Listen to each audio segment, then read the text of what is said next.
4 straight wins for the Crawdads, looking to make it 5 in a row from San Bruno Park in San Bruno, California. Welcome in to the top of the bleachers here at San Bruno Stadium. My name is Austin Oda, joined alongside Carson Mercier, Dads and Seagulls for the 4th time this year.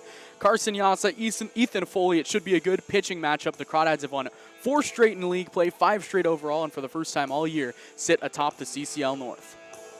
Yeah, Crawdads kind of starting to get something going. Offensively, things have been looking bright, and expect them to continue that on the road today. Let's take a look for the Crawdads, announced by manager Brent Cummings, 9-4 overall, 6-4 in league play. Mark Wolbert leads off. He's in right field. Casey Cummings in the 2-hole. Struggled yesterday, looking to get it going again. Cole Kosciuszko, the hottest hitter on the planet, hits third for the Crawdads with Ethan Liao, who's kind of making a run at the hottest hitter on the planet. He's cleaning it up for the Crawdads. Aiden Camberg hits 5th. Isaiah Walker bats 6th. Cam Calvillo was in the cleanup spot yesterday, moves down to the 7-hole after a 1-for-4 day, striking out for the first 2 times all summer. Ben Royo hits 8th. Xavier Rios bats 9th, and they'll be facing Ethan Foley. Ethan Foley making his first appearance of the summer season from Oranda, California. 210 pounds, 6'3", the junior. A couple of years at Ohlone, and he's been really, really good. 26 games, 22 starts, 121 and a third innings pitched with a 3.78 ERA. The whip under 1.3. This guy's been really, really solid at the junior college level. It's going to be Mark Wolbert in the Crawdads red jerseys. Crawdads written across the chest. Gray pants, black socks, black helmets with the WC on the cap. For the Seagulls, blue tops, blue hats, white pants. Mark Wolbert stands in from the left side. The first pitch of the evening is right down the middle for strike 1. 60 degrees and sunny here in San Bruno. 6:06 first pitch time and temperature brought to you by Meadowlark Dairy, trying to hang on to that Old Town vibe since the early 1900s. No balls and a strike to Wolbert. Left-handed hitter with power. Takes the fastball on the outside, called strike 2. It's been a good start to the summer for Wolbert. 500 in his couple games played. Did go 0 for 3 yesterday, but 4 for 5 in his first game as a Crawdad 2 games ago. No balls and 2 strikes. Wolbert takes just a little outside. Ball 1. Tough take, but Wolbert did it. And Foley will have to work with a 1-2 count.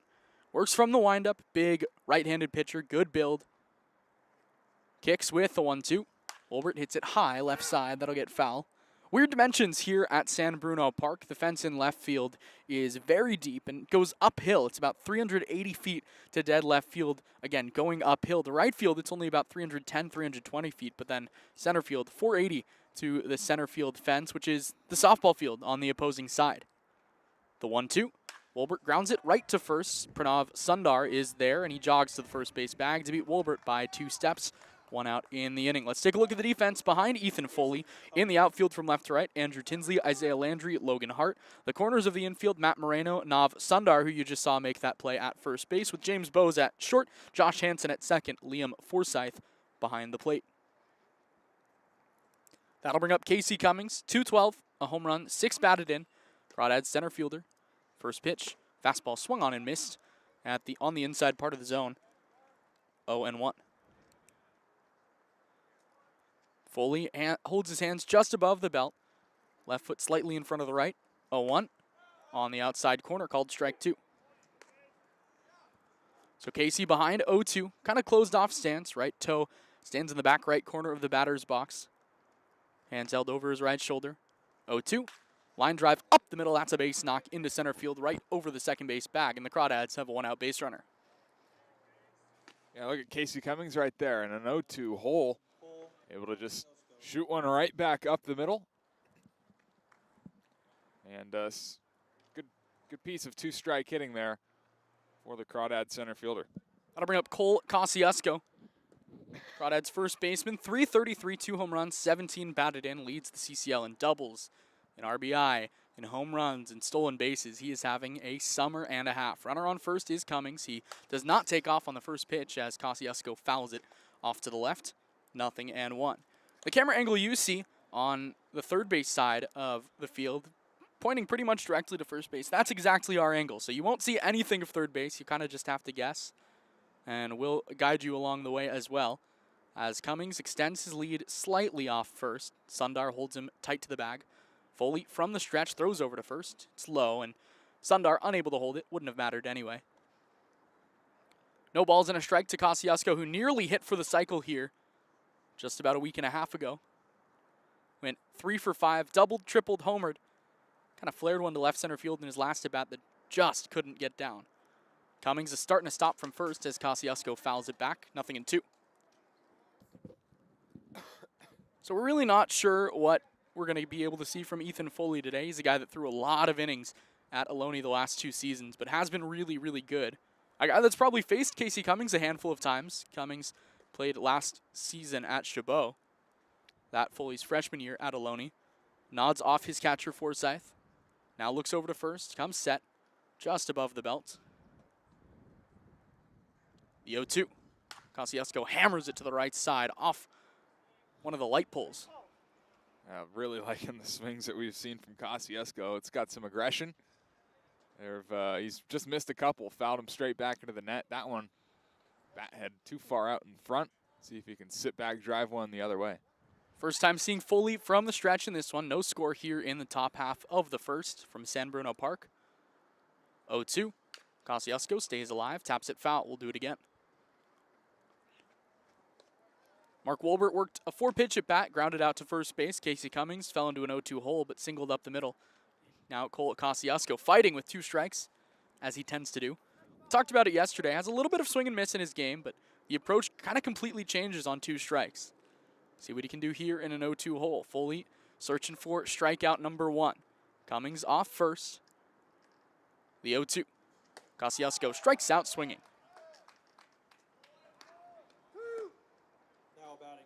First strikeout for Foley. 2 outs here in the first.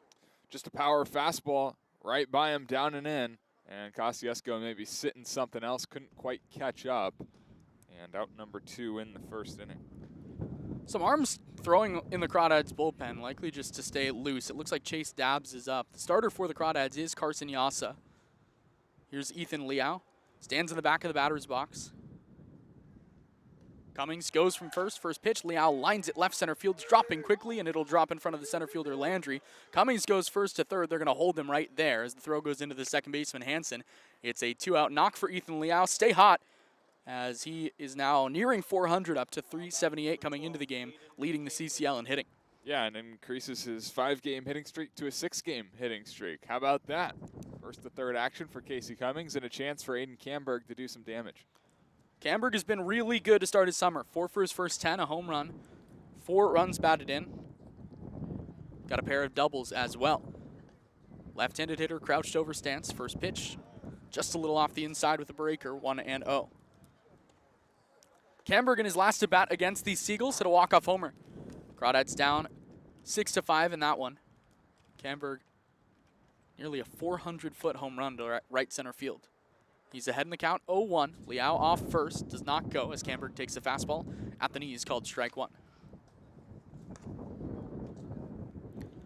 We are basically the CCL equivalent of On the Rooftops here at San Bruno Park. The back row of the stands on the third base side. A ball and a strike to Camberg. Throw over to first. Liao's back in just ahead of the throw. No score here in the first. Crawdads threatening. Camberg at the dish. Crouched over stance.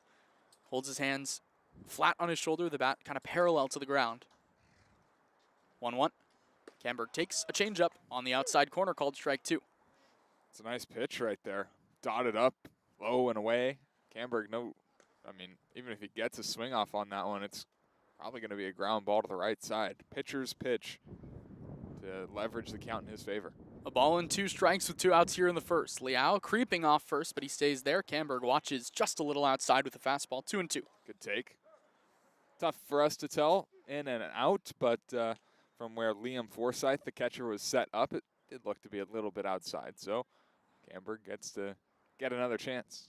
Deuces wild 2 on here in the first for the Crawdads. Runners on the corners. Fully set, the 2-2 is down low, ball 3. Liao takes off and will be into second without a throw.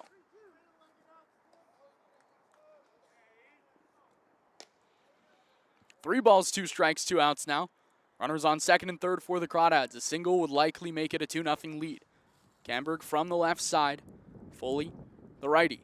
The 3-2 is popped up left side, drifting well foul over by some tractors. Couple bounces up against the shed. We'll do it again. Liao off second, Cummings off first. Camberg the hitter with Isaiah Walker waiting on deck.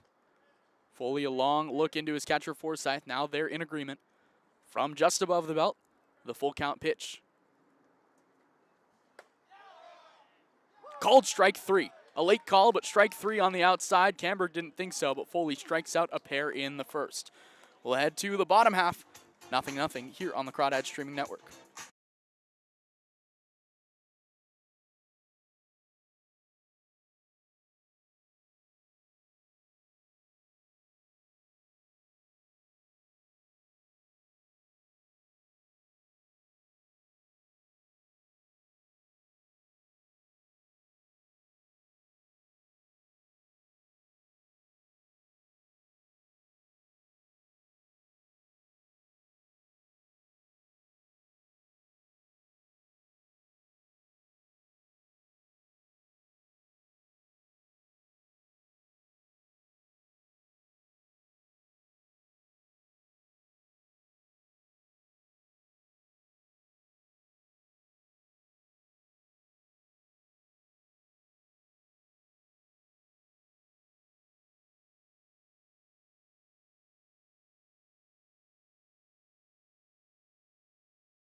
Bottom half of the first inning here from San Bruno Park. Carson making his third start of the summer. Let's take a look at the 9 he'll be facing for the Seagulls. Andrew Tinsley leads off his third game against the Crawdads this year. James Bowes, the shortstop, hits second, making his first start against the Crawdads. Ethan Rohn has become kind of a Crawdads killer in his couple games. He's DHing and hitting third, with Josh Hansen, the cleanup hitter, the second baseman.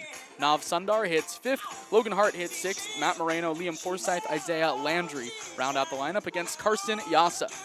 Carson Yasa making his third start of the summer. That's as many appearances as he's got. 4.0 ERA, 9 innings pitched, 9 walks, 4 hits, but 16 strikeouts, and making his second start against the San Francisco Seagulls. Last time against the Gulls, 4 innings, 7 strikeouts, 4 walks, allowed just the 1 run.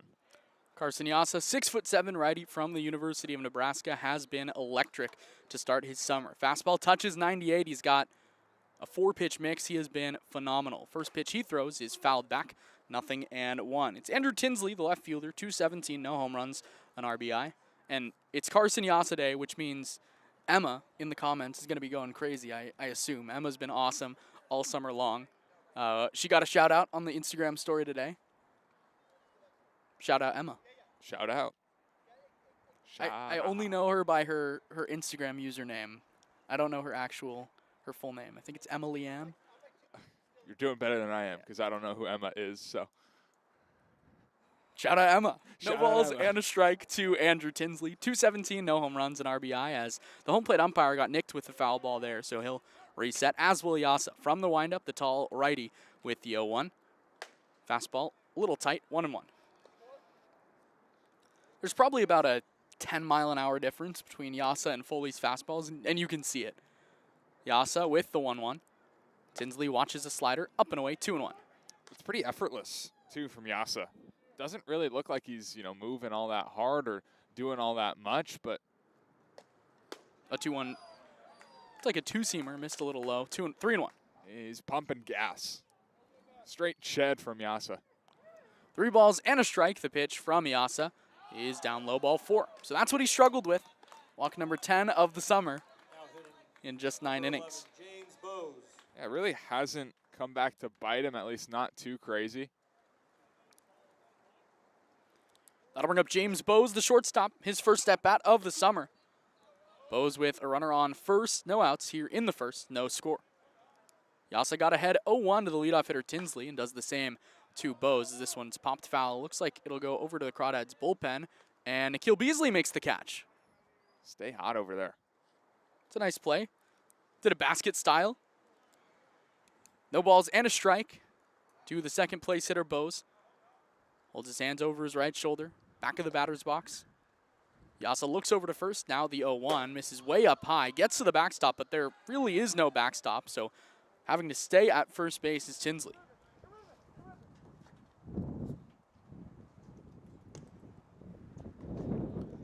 So Yasa, not exactly the dominant start we've grown accustomed to seeing. Looks like he's a little spotty on the release point to this point in his start. Just 7 or 8 pitches in. Comes set at the letters. Now looks over to first. And the 1-1 to the plate is at the knees. Called strike 2. Dropped by Rios, but it doesn't matter. A ball and 2 strikes. Middle infield for the Crawdads. Double play depth. Casey Cummings in center field. Looks like he's got just tons of room behind him. And that's because he does. But he's about straight up in center field. Yasa looking for it. Punch out number 1. Extending his lead on first is Tinsley. Now the 1-2 is grounded up the middle. Royo fields the slow grounder. His only play will be at first. It's low, but dug out by Kosciuszko for out number 1. Let's take a look at the defense behind Carson Yasa on the outfield from left to right. Ethan Liao, Casey Cummings, Mark Wolbert. The corners, Cam Calvillo, Cole Kosciuszko. Up the middle, Ben Royo, Isaiah Walker, with Xavier Rios behind the plate. Yasa on the mound making start number 3. That'll bring up Ethan Roan, 227, a home run, 4 runs batted in, but he's been really good when he's played the Crawdads. 3 for 8, a double, and that home run, his only one of the summer. Good speed on second with Andrew Tinsley, who we saw come in the other day as a defensive replacement and pinch runner. First pitch curveball at the knees on the outside, called strike 1. No score here in the bottom half of the first inning. Roan, a two-way player, listed as a pitcher on the roster, but usually DHs. 0-1, down and away, ball 1. It's been kind of a historic first couple starts for Carson Yasa. The most strikeouts in a player's first 9 innings with the Crawdads since Jack Ben-Shoshan back in 2022. As Tinsley extends his lead, goes from second, pitch chopped to second base. Right there is Isaiah Walker, sidearm sling to first in time for out number 2 as Tinsley moves up to third base. Does the job just fine. You take that out any day of the week if you're Carson Yasa. Now you got the 2 outs. Just got to find a way to leave this man stranded on third base. Josh Hansen, the best hitter on the Seagulls roster, stands in the right-handed batter's box. Closed off stance. Waves the bat forward, now does it again before setting it on his right shoulder. Yasa from the stretch, the first pitch to Hansen is a little low with a fastball 1-0. So as I was saying, Jack Ben-Shoshan had 17 strikeouts in his first 9 innings as a Crawdad. Yasa with 16. Last year at the end of the year, Sean Fitzpatrick matched that with 16 strikeouts in his final 9 innings with the Crawdads. 1-0, up and away, 2-0. Yeah, good pace he's on. Been fun to watch. 9 strikeouts against the Arroyo Seco Saints back in SoCal. That was a fun one. A lot of fun to watch him pitch. 2-0. Big curveball. Drops in, but called the ball. Little high. Even the curveball got some velo on it. 3 balls and no strikes. Yasa walked the leadoff batter. The 3-0. Way up high, ball 4. 2 walks in the inning. Now batting number 27. That'll bring up Nav Sundar.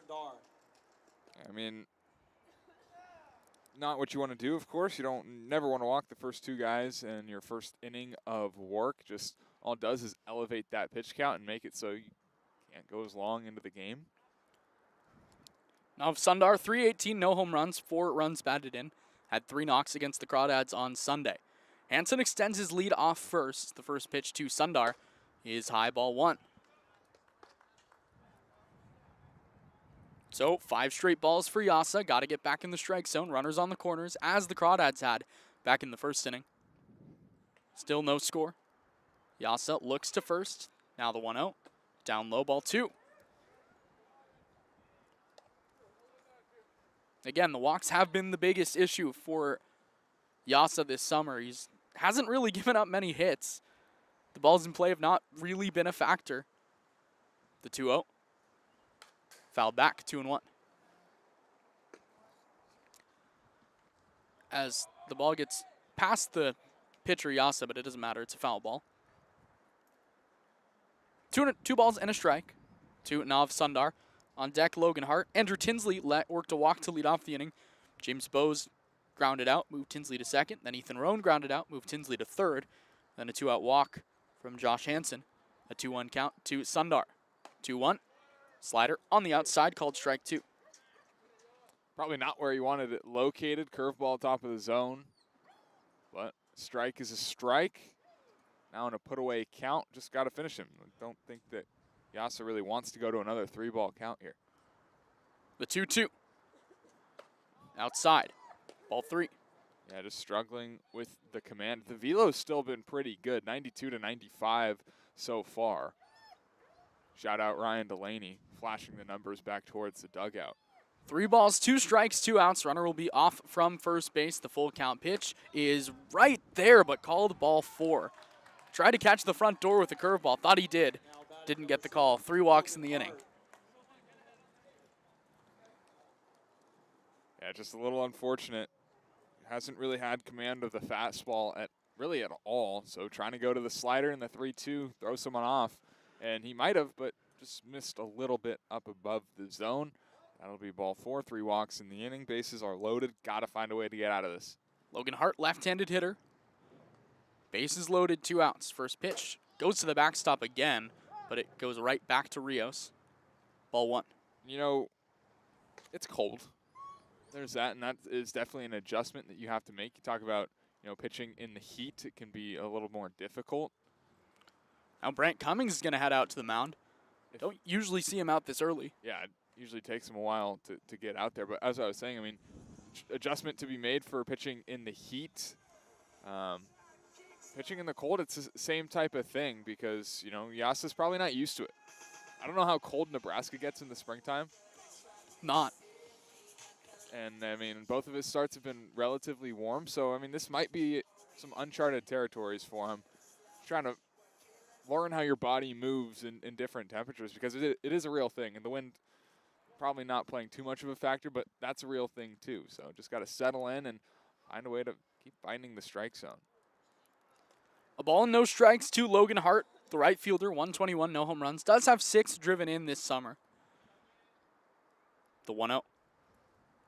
Curveball, just a little high, 2-0.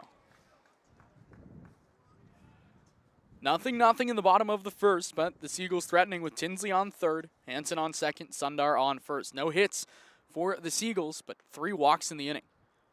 The 2-0. Fastball, a little outside, 3-0. 3 balls, no strikes.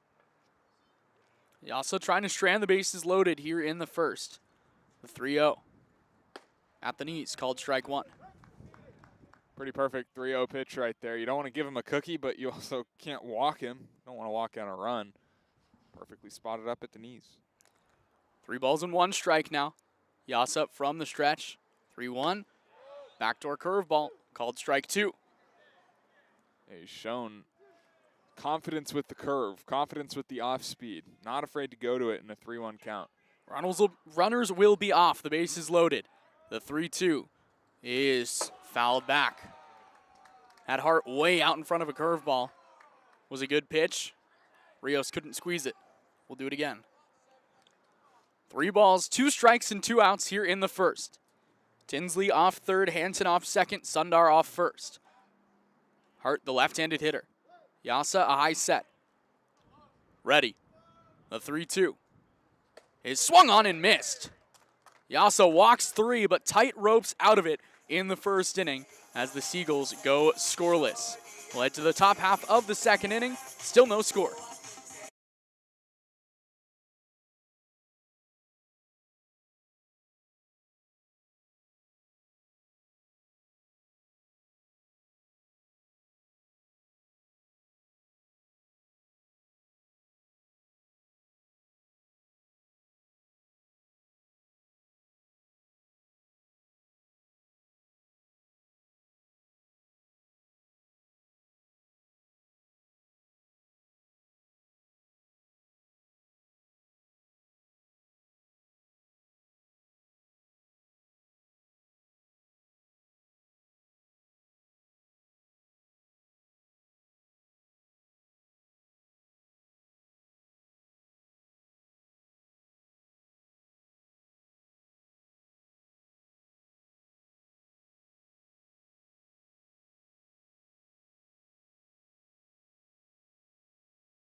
Scoreless in the top half of the second inning. Both teams had base traffic. Crawdads stranded 2, Seagulls stranded 3. Crawdads did it on a pair of hits. Seagulls did it on a trio of walks. It'll be Isaiah Walker, Cam Calvillo, Ben Arroyo to hit. And what a 6, 7, 8 for the Crawdads. That's some lineup depth that is pretty impressive for Brant Cummings in his 4th year as the Crawdads manager.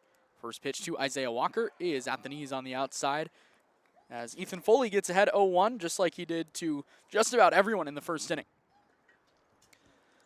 Foley, the righty, 0-1, outside ball 1. Walker, .256 average, no home runs, 8 runs batted in, has turned himself into a doubles machine. We knew he wasn't going to have a ton of home run power, but his gap power is completely there. 1-1, chopped left side, backing up to get it on 2 hops is the shortstop Bose. Long throw over to first, just gets Walker by half a step for out number 1.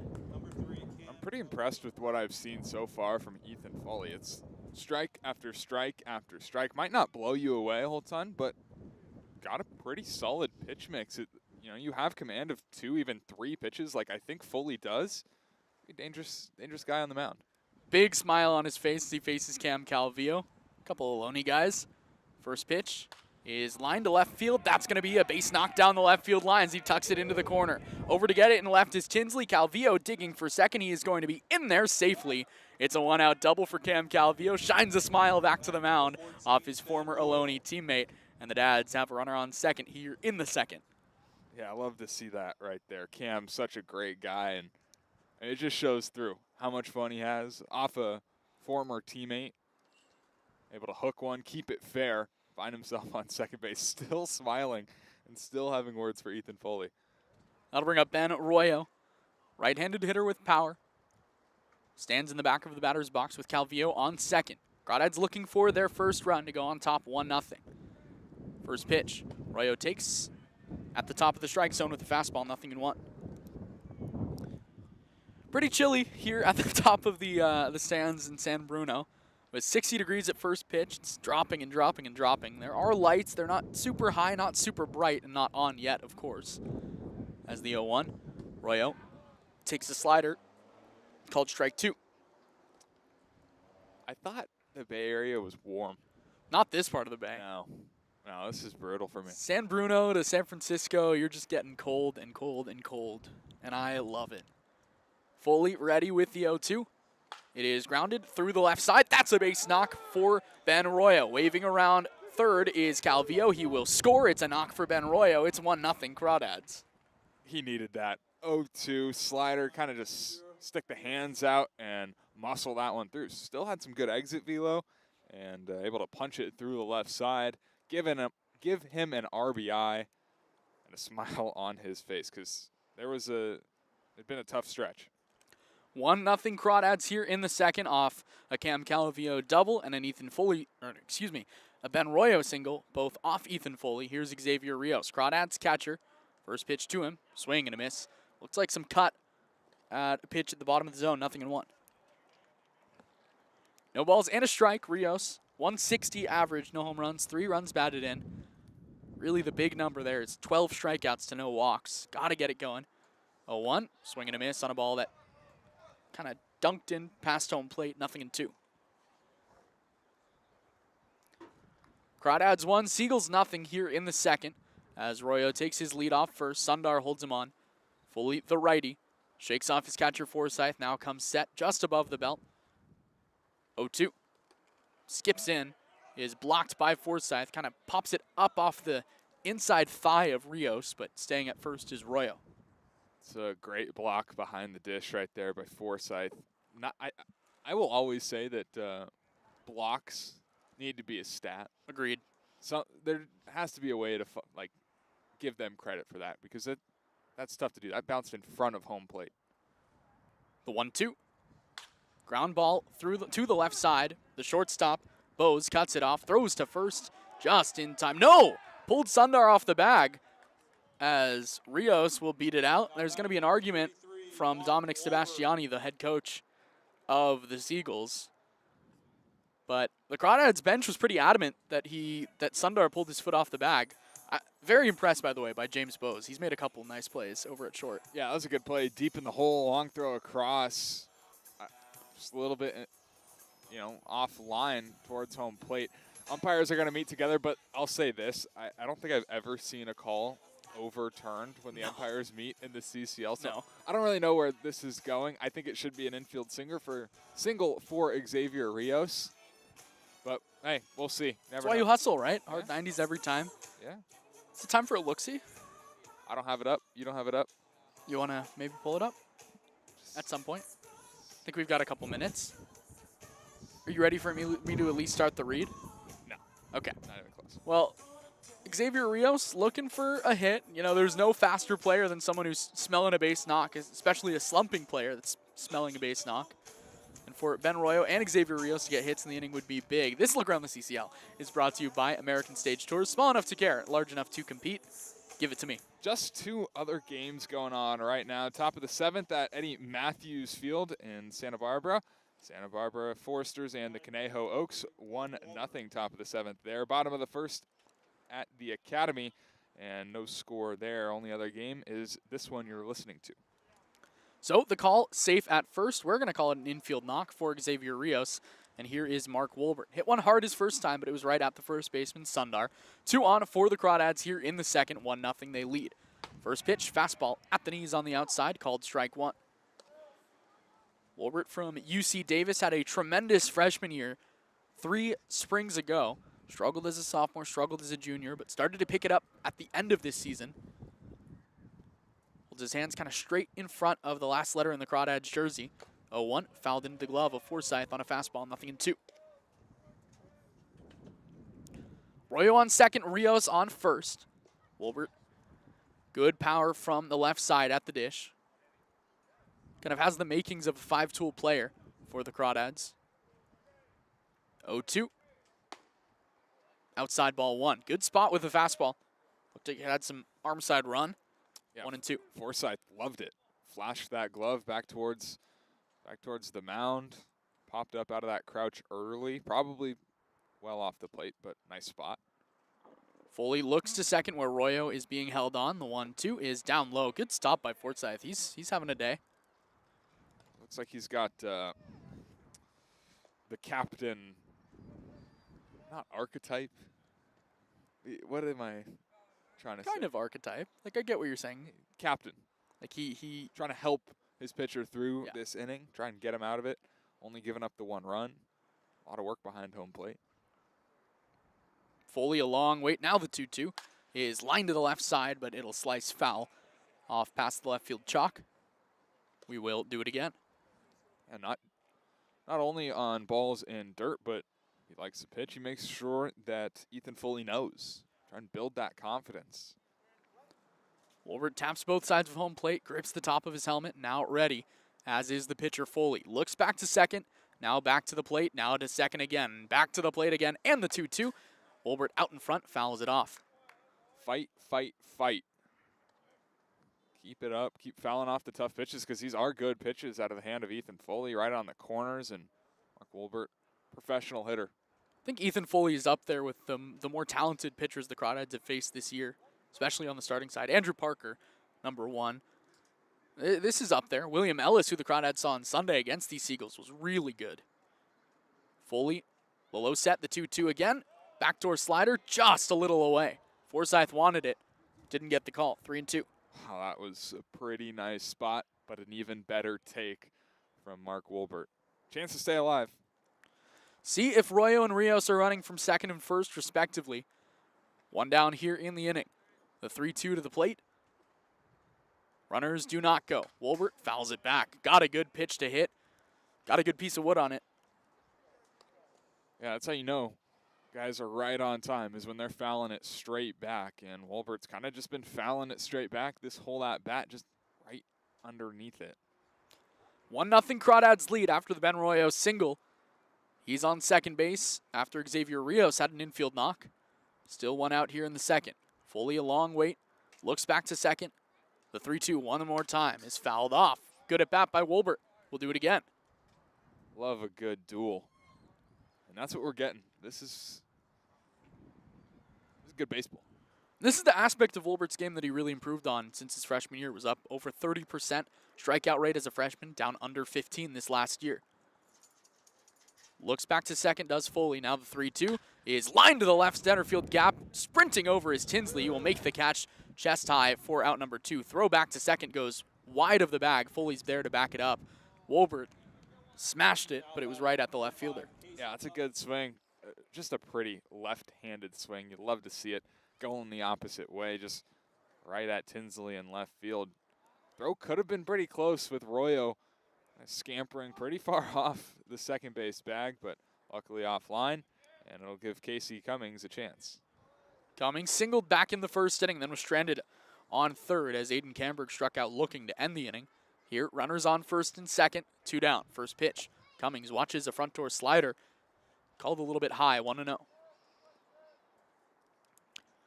Like I mentioned back in the first inning, these two probably faced off a good amount with the righty Foley at Ohlone, Cummings at Chabot back in 2023.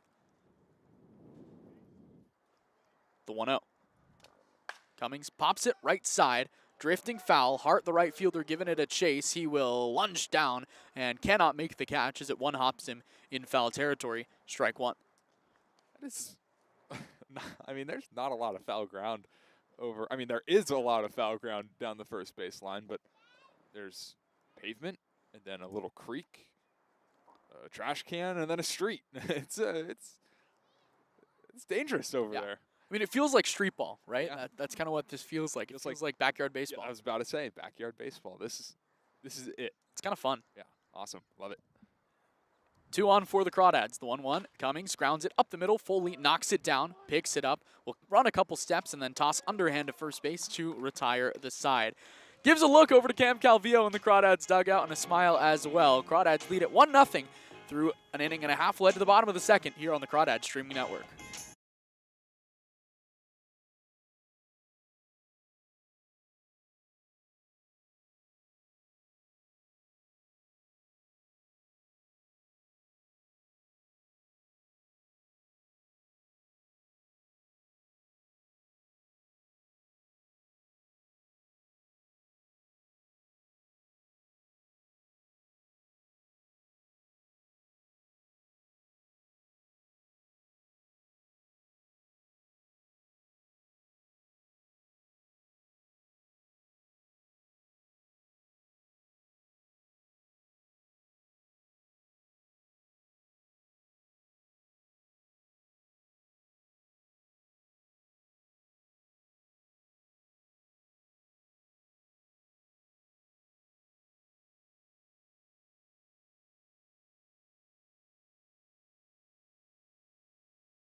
Bottom half of the second inning, 1-0 Crawdads lead here from San Bruno Park. Austin Oda, Carson Mercier on the call all season long, and happy to do so.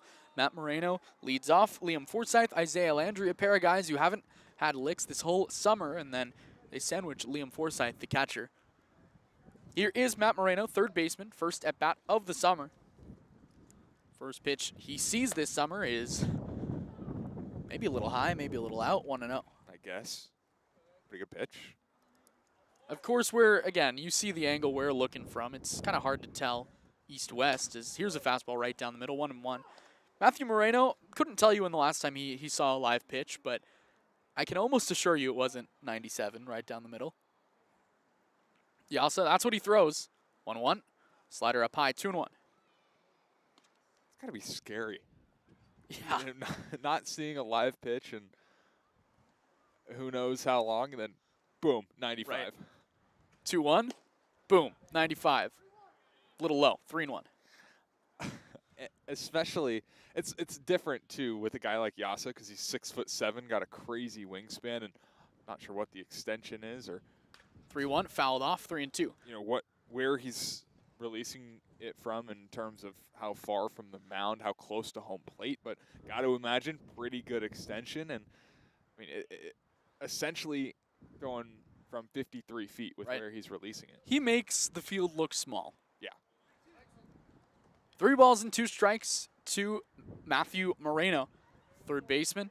First at bat of the summer. Yasa shakes off Rios, now in agreement from the windup. The 3-2 is just a little high ball 4. 4 walks for Yasa. Now batting number 30, Liam Forsyth. That'll bring up Liam Forsyth. 154, no home runs, no runs batted in, but as we've talked about today, plays a really good at catching spot. Does a really good job behind the plate, I should say. Yes. To make me sound like I know baseball. There you go. Stay hot. Runner on first for the Seagulls. Forsyth holds his bat high over his right shoulder. A little bit of a waggle there. First pitch. Oh, Spins him back. Didn't miss tight by much. 1-0. it's tough to stay hot right now today. Yeah, no, it's cold, cloudy, Windy, ugly. moisture in the air. Too. Yeah. That's weird. Welcome to San Francisco-ish. 1-0. Line drive center field base knock. Good piece by the catcher Forsyth, as stopping at second is Matt Moreno. Cummings throws back there, but Matt Moreno was not there on Sunday when Casey Cummings threw 100 miles an hour back to the plate. He doesn't know what that cannon can do. Yeah, but just back to the base hit. Maybe the first barrel off of Yasa all year. Yeah. I don't think that anything has been squared up off him, and so that's a first.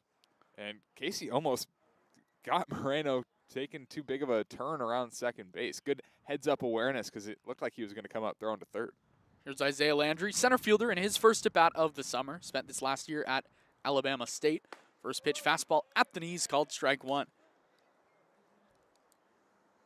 Landry, right-handed hitter, stands straight up in the batter's box with the bat facing the sky. Yasa looks back to second. 0-1. Fastball up high. Landry checked his swing. No, he did not go, says the first base umpire, who will go unnamed. The ball and a strike. Cold back. Nose is running. Paper is He's wet. weak. Arms are heavy. 1-1. Big curveball drops in at the knees. 1-2. Fingers frozen. Mom spaghetti. Yeah, something like that. That's how it goes, right? Yeah. A ball and 2 strikes. No outs here in the second. The Seagulls threatening for the second time today. The 1-2. Swung on and missed. Slider down and away. Got the sword. 2 strikeouts for Yasa. Now batting number 10, That was nasty. Tinsley. Down below the zone, and Landry just had no chance. That'll bring up Andrew Tinsley. Walked in his first at bat after seeing strike 1. Watched 4 straight balls past him.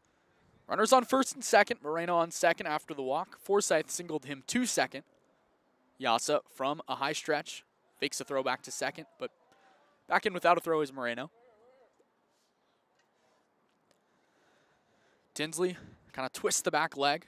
Holds his hands parallel to the ground as the first pitch. Curveball. Misses tight. 1-0. Yasa, the righty, in his third start of the summer. 16 strikeouts through his first 9 innings, averaging about 2 strikeouts an inning. Today, just 2 strikeouts through an inning and a third, so the number's gone down. Unfortunate. 1-0. Fastball down low. Gets past Rios. Now trying to get to third is Moreno. Rios' throw not in time.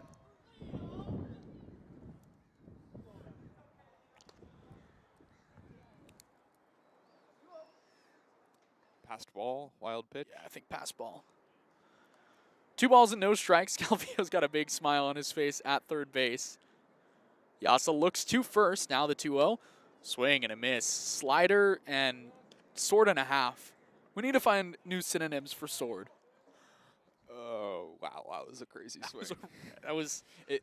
You know, he full intent until, you know, about Until it a quarter of the way Right. through, and kind of just dragged the bat across the zone. Ugly. 2-1. Slider outside, 3-1. Again, we know the story with Yasa. When he's in the zone, he's untouchable.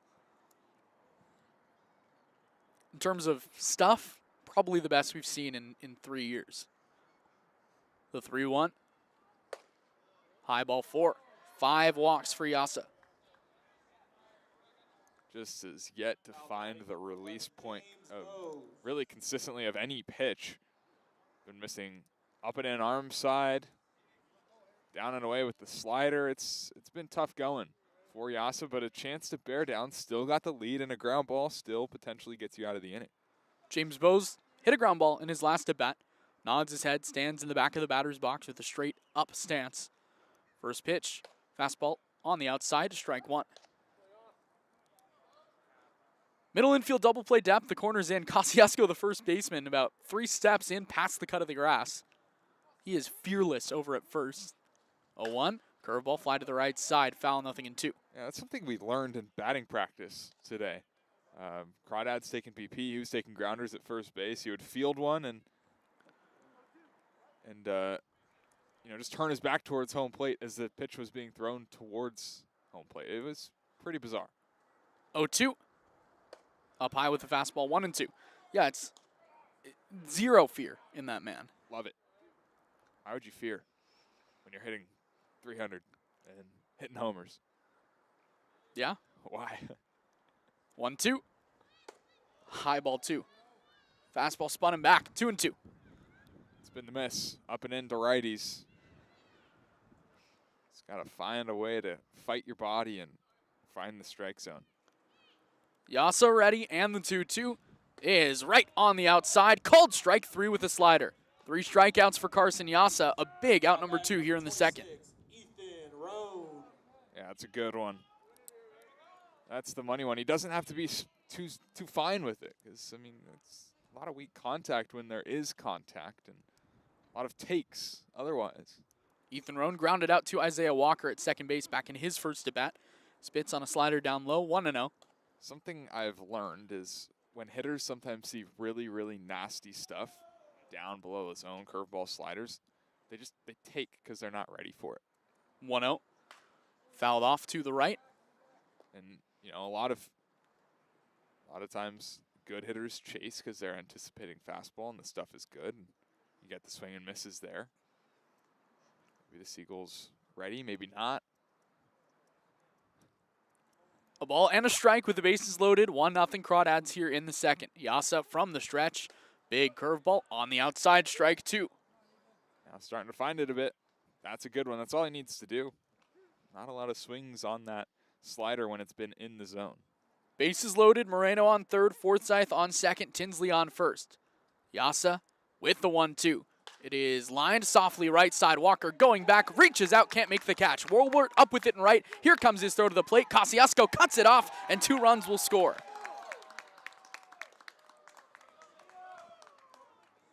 Probably didn't need to be cut off.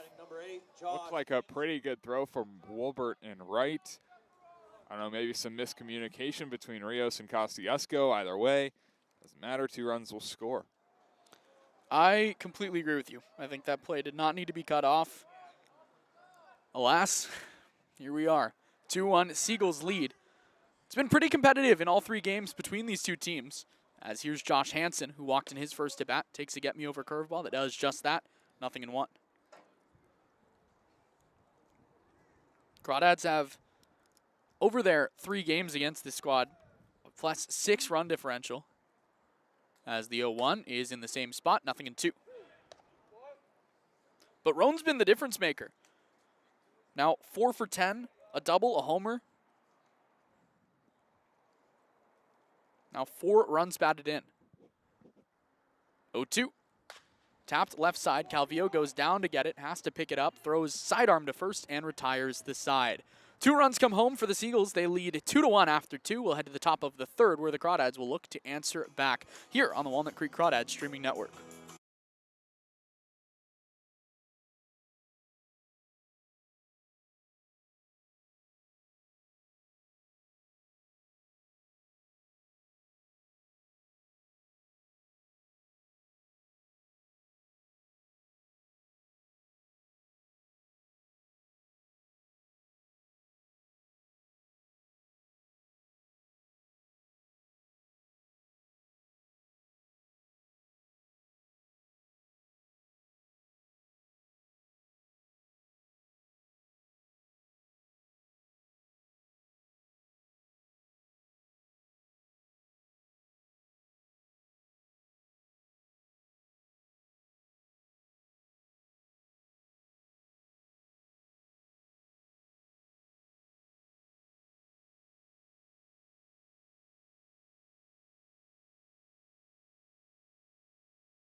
Crawdads trail 2-1. Cole Kosciuszko, Ethan Liao, Aiden Camberg to hit for the Dads. Kosciuszko 0 for 1 with a strikeout to lead off the third. Still Ethan Foley on the bump, the righty, with the first pitch. Kosciuszko hits it up towards us. Uh-oh. Over our heads. Almost just killed a car. Seagulls dugout wanted it to happen. That's crazy. Like, just would have demolished. With that Lexus? As Kosciuszko takes a pitch in towards the shoe tops, 1-1. What is that? I think it's a Toyota. Oh, the 4Runner. 4Runner, yeah. Like, almost just hit right on the hood of it. Yeah, it would have been fine. It's a 4Runner. Right, that's what 4Runners do. A ball and a strike. Foley nods his head from the windup, the big righty to the plate. Kosciuszko swings and misses. Pitch with two-seam action, 1-2. Kosciuszko readjusts the batting gloves. Now steps back in, just in front of the back of the batter's box. Foley with the 1-2. Down and away, ball 2.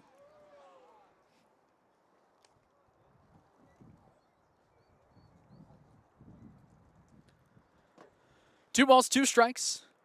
No down here in the third. The 2-2. Kosciuszko swings and misses. Good changeup. Strike 3 swinging. Now batting number 11, Ethan Liao. Not sure how many times Kosciuszko's gone down twice in a game.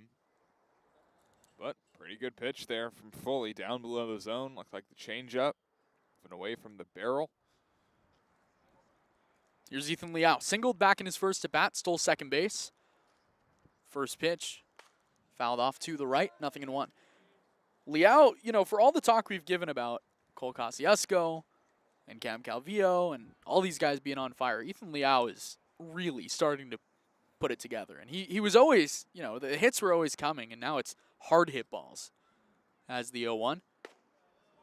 On the outside with the slider, 0-2.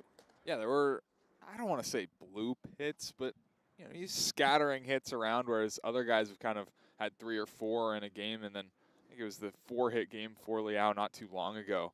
0-2, skips in, 1-2. And since that, everything's just been on a line, a rocket. He's been swinging a hot one. You know the pop is there. He's got a really strong, kind of vicious swing. 1-2, outside ball 2. Only hit 1 homer at Gardner-Webb. Already has 2 this summer. 2 balls, 2 strikes, 2-1. Seagulls lead here in the third. The 2-1. Outside with a slider, 3-2. Crawdads have won 4 straight league games to put themselves atop the CCL North, tied with both Menlo Park and San Luis Obispo. And a win today would push them to first place. Slow does not play on this chilly, chilly Thursday. 3-2. Hit high and deep to center field, but there's so much room out there that Isaiah Landry in front of the softball field nonchalantly reaches out to make the catch for out number 2. Now batting number 12, Aiden. Just missed a barrel. I don't think it would have mattered if it was a barrel because it's like 700 feet to dead center field. But a good swing. And, you know, he continues to hit the ball well. His base hit to left earlier was hit well. That one hit well as well. Here is Aiden Camberg, struck out looking in his first at-bat. First pitch, down and away, ball 1. I've really liked this zone actually so far. It's a little hard to tell, but like it's been consistent. I think the ump is, there's no question, like he knows what he's calling. 1-0. Off the inside, 2-0. There was one. I think it was Aiden Camberg, strikeout looking. The last pitch of his at-bat was kind of questionable. It was a late call, but since then, I've liked it. 2 balls and no strikes. Camberg ahead in the count. Foley from the windup, 2-0. Right on the outside with a fastball at the belt, 2-1. I am not going to comment on the zone without TrackMan or being behind home plate. The 2-1. Swing and a miss. Kind of half-hearted swing from Camberg, 2-2. That got in on him.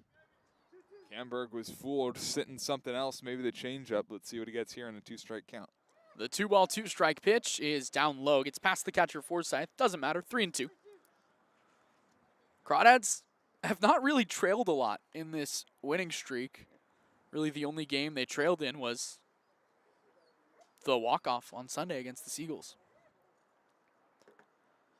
3 balls, 2 strikes with 2 outs here in the third. The full count pitch is dropped by the catcher, and that might have hurt Forsyth's chances of a strikeout to end the inning. Ball 4. Now batting number 15, Aiden Camberg is my favorite player to watch draw ball 4. He hates it. He just hates it. Disgusted by ball 4. It's not that bad. It gets your OBP up. Aiden Camberg does not care about OBP. No, guy wants to hit, and I love it. Here's Isaiah Walker. 0 for 1, grounded out to short in his first at-bat. Camberg, a good-sized leadoff first, as Walker, a vicious cut, foul back to the screen, 0-1. Yeah, we don't often see that type of swing from Isaiah Walker. You know, usually trying to, I don't want to say place one, but it's a little more calm. That one, swinging with some oomph. Got a lot of oppo power, can take it to the right center field gap with the best of them. Runner on first, 2 down. Foley looks back to first. Camberg kind of shuffle steps just a little past where his original lead was. 0-1. Walker pops it up right side. Sundar, the first baseman, drifting over by Ammar, our intern. Sundar I don't think he caught it. Oh, wow. makes the catch, but I think out of play, so it's not going to matter. That is brutal. I mean, that's crazy, because he walked across, he was running across the sidewalk and jumped over a park bench. Thank goodness he's okay, because he could really, really easily be hurt. That was pretty scary. Shout out Ammar. Yeah, go Ammar. And Allie's over there. I think Dylan's there too. 3-headed monster down the first base line. The 0-2 now to Walker. Runner goes from first. Walker takes outside. Forsyth up and throwing his throw to second. Skips in, but the tag is there as Camberg is kind of picked up by the shortstop to end the inning. Crawdads trail 2-1. Led to the bottom of the third. 2-1 Crawdads trail.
Nav Sundar leads off the bottom half of the third inning. Crawdads trail 2-1. Sundar, Hart, Moreno. 5, 6, 7 against Carson Yasa, who's been okay through his first 2 innings. 3 strikeouts, but 5 walks. You'd love it if that number was flipped. First pitch, Sundar taps it left side, foul. And again, as we've talked about, that's been the issue for Yasa this summer. The walks have been high, as have the strikeouts. No balls and a strike to Sundar. Slider misses up high. Sundar, very open stance, kind of about as open as you can be while still being upright in the batter's box.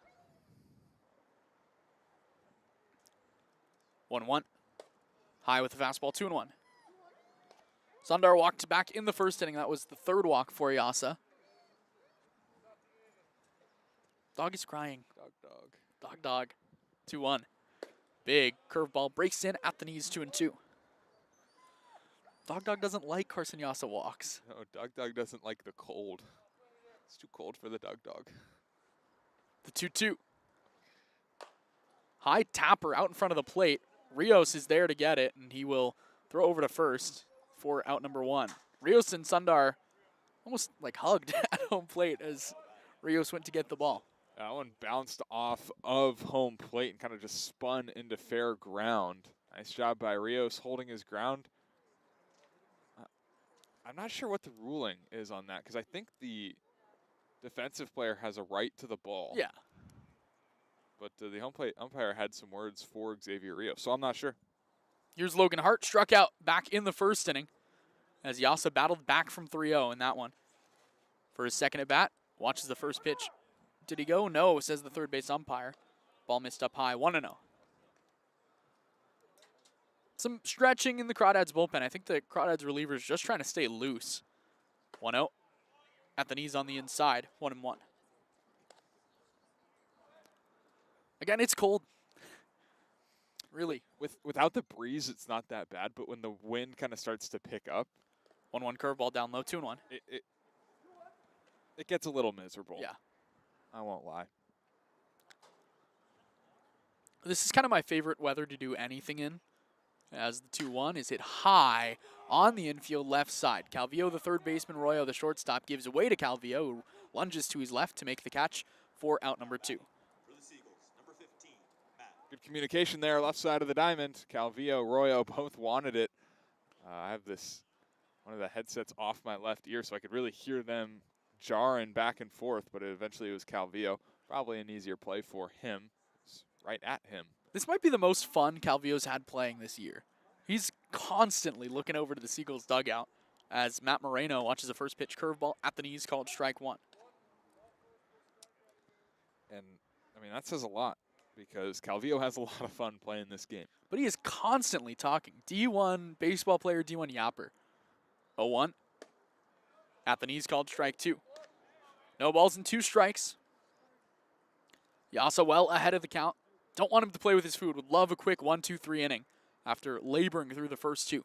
2-1 Crawdads trail. 2 nods and then a yes from Yasa. The 0-2 pitch from the righty is way up high, ball 1.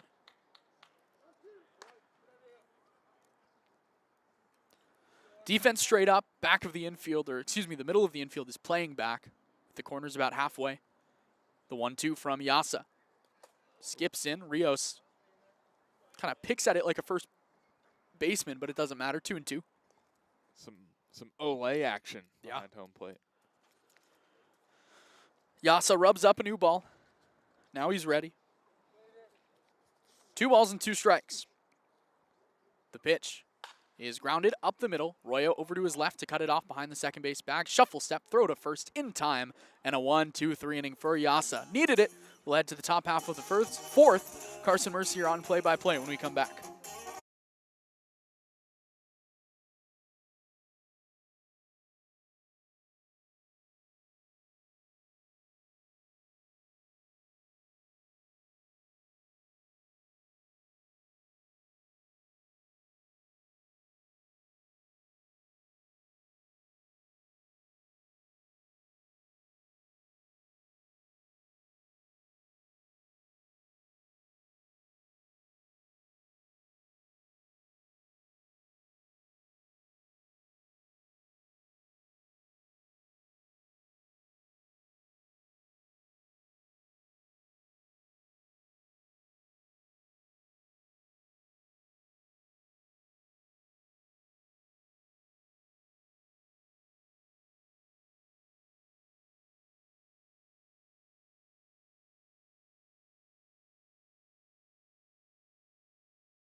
Top of the 4th inning at San Bruno Recreational Park here in San Francisco.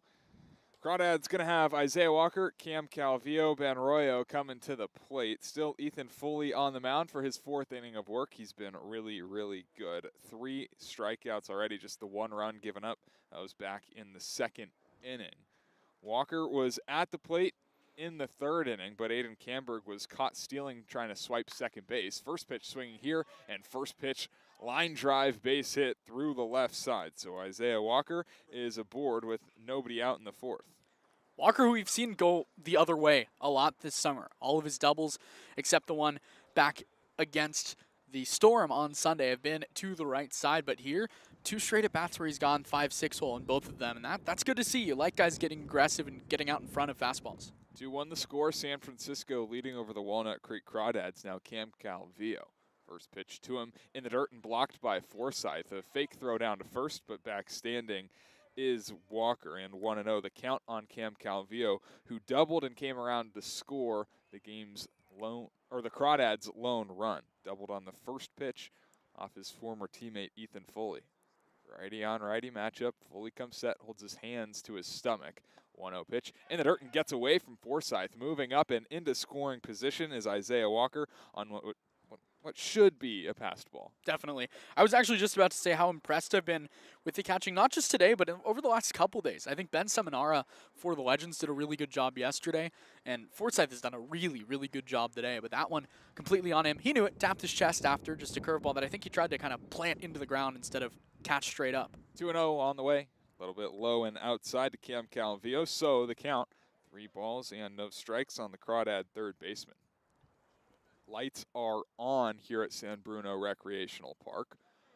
Overcast skies, wind blowing out to left field, 50-ish degrees. 3 balls, no strikes. Foley home, and it hit Calvillo on the left elbow guard. Has some words for Foley, kind of flips the bat as he's jawing his whole way down the first baseline. Crawdad's going to have runners on first and second, nobody out, and Ben Royo coming up. Foley wanted to swing on that one. He pointed to home plate and he said, did he swing? Kind of motioned the bat forward. And now he's all smiles, back to first base. That's been one of the more fun storylines of the summer so far, is the Ethan Foley, Cam Calvillo. They're just completely having fun. Nothing other than smiles from the 2 of them. So here's Ben Arroyo, who singled home a run back in the 2nd inning. As the tying run on second base, and Isaiah Walker swings through the first pitch, and it's 0-1. And an 0-2 count, his last at-bat, has really struggled with the strikeouts early, or not early in the season per se, but kind of over the last 10 or so games. No balls, a strike, Foley set, pitch home. Fastball grounded towards second base. Hansen, it eats him up, and it's into right center field. Being waved around third as Walker. He will score. Calvillo stops at third, and an error allows the Crawdads to tie the game in the 4th. Number 9, Xavier Rios. Dads don't really care, to be honest, how they score on that play. The run comes home. It was trouble off the bat. Hansen's played a lot more third this year than second. He was kind of scooting back to try to get it and see if he could get a better angle on a throw to second base, but couldn't make a play on the ball. Looked like it kind of kicked over his glove, and the Dads are in business still with nobody out. So Xavier Rios, who has an infield single to his credit, and his one at bat as he skies the first pitch he sees back and out of play into the street. It's 0-1. Hansen made a couple of errors the second time these 2 teams played against each other here at San Bruno Rec Park, and it led to a big inning for the Crawdads. Yeah. It allowed Cole Kosciuszko to come up and hit what was a 3-run homer. Grand slam. Yeah, I don't remember. Might have been a grand slam. I think it was. Let me check. Grand slam. Grand slam. 0-2 fouled back and out of play. Kind of same spot, and it's 0-2. Point stands. Hansen, a couple of errors have struggled or have hindered the Seagulls, as Seagulls would go on to lose that game. Crawdads scored, 8 runs in that game? 2 of them were earned. Something along those lines. As the 0-2 pitch swung on and missed, Rios is down by way of the K in the first out of the 4th inning. 4 strikeouts for Foley. He's been really good. If he's a guy that the Seagulls can keep all year, he's a guy that can go 5 or 6 innings to start and provide some really, really quality innings. This is the kind of guy you kind of build your team around if you're the Seagulls. So now top of the order for the Crawdads, Mark Wolbert, who's 0 for 2, looking for his first hit in conference play this season. He was 0 for 3 yesterday, a couple of walks. He's 0 for 2 today with a couple of hard hit balls, but a little bit unlucky on the placement. Fully set, he'll come home, and the fastball fouled straight back into the net. It's 0-1. So for a third straight at bat, Wolbert down in the count, 0-1. We obviously don't have TrackMan or StatCast or anything here where we are right now, but I think bat speed, bat velocity, Wolbert's #1 on the team. Just everything is a big, big cut. No ball's a strike. Pitch on the way, down low in the dirt. Forsythe able to get himself in front of it, keep the ball in front, and keep the runners where they are. Calvillo leads off third and Royo off first. First 3 batters of the inning for the Crawdads were able to reach base safely. Royo had some help from the second baseman, Josh Hansen, on the error. Crawdads runners on the corners, 1 gone in the inning. Wolbert relaxes his hands and awaits the 1-1 pitch. A throw over will have to wait. And even though Wolbert still hitless in conference play at least, had those 4 hits in the non-conference game, and the swings have looked good. He's gone the other way a couple times, which you love to see. The timing really hasn't been off. 1-1 pitch. Here it is home. Gets away from the catcher, Forsythe. Royo taken off for second base. He'll get there. The backstop, really not a lot of room back there, so Calvillo had nowhere to go. The count will go to 2-1, and the Dads have 2 runners in scoring position. Tough block. Forsythe has done such a good job back there in those today that you kind of give him the benefit of the doubt on that one. I say wild pitch. I was going to say the same. So the wild pitch, and the Crawdads have runners on second and third, 1 out. Wolbert in an advantage count, 2-1. Fully set from the stretch. The fastball is fouled in and out of Forsythe's glove, and the count will even 2 balls, 2 strikes.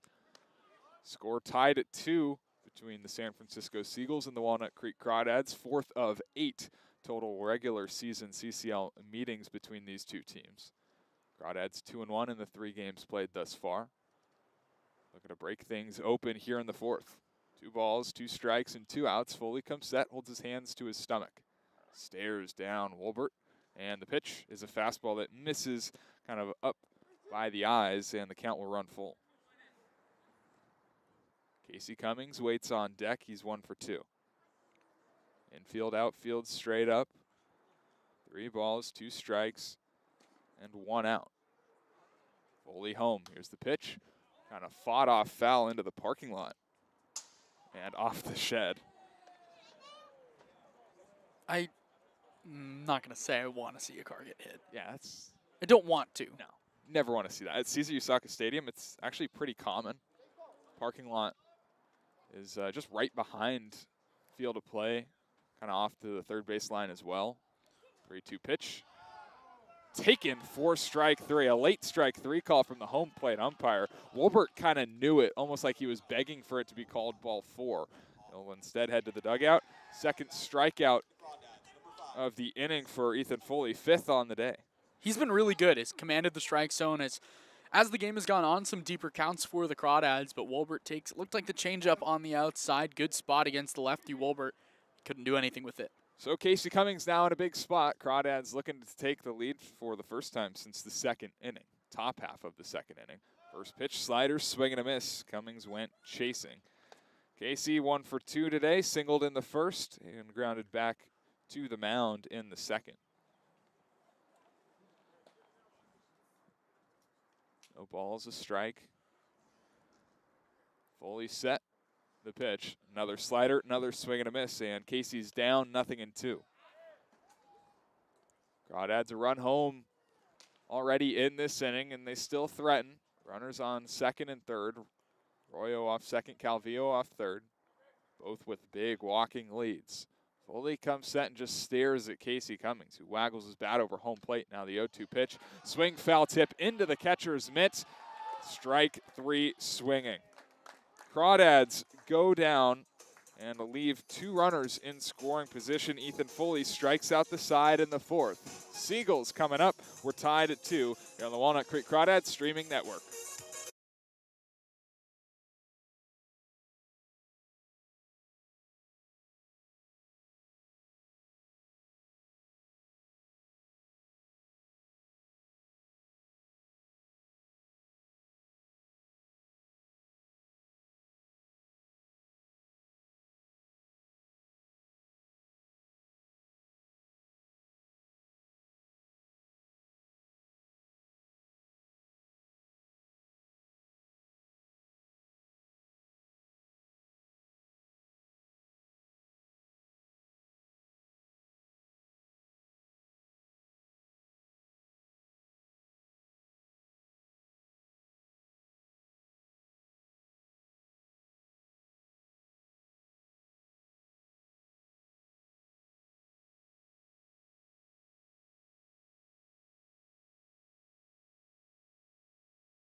Crawdads were able to scratch a run across in the top of the 4th inning to tie the game at 2.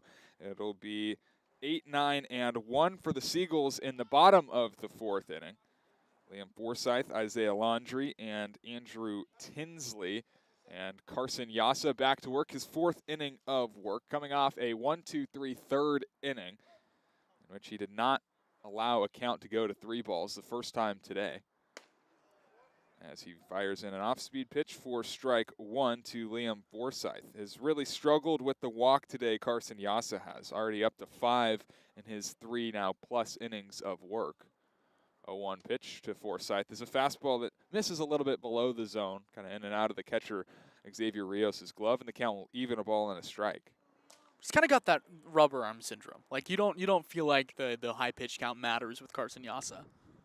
1-1 pitch, up high, ball 2, 2 balls, a strike. Went 86 pitches his first start, and 90 plus, kind of close to 100 against Arroyo Seco, if I'm not mistaken. Yeah.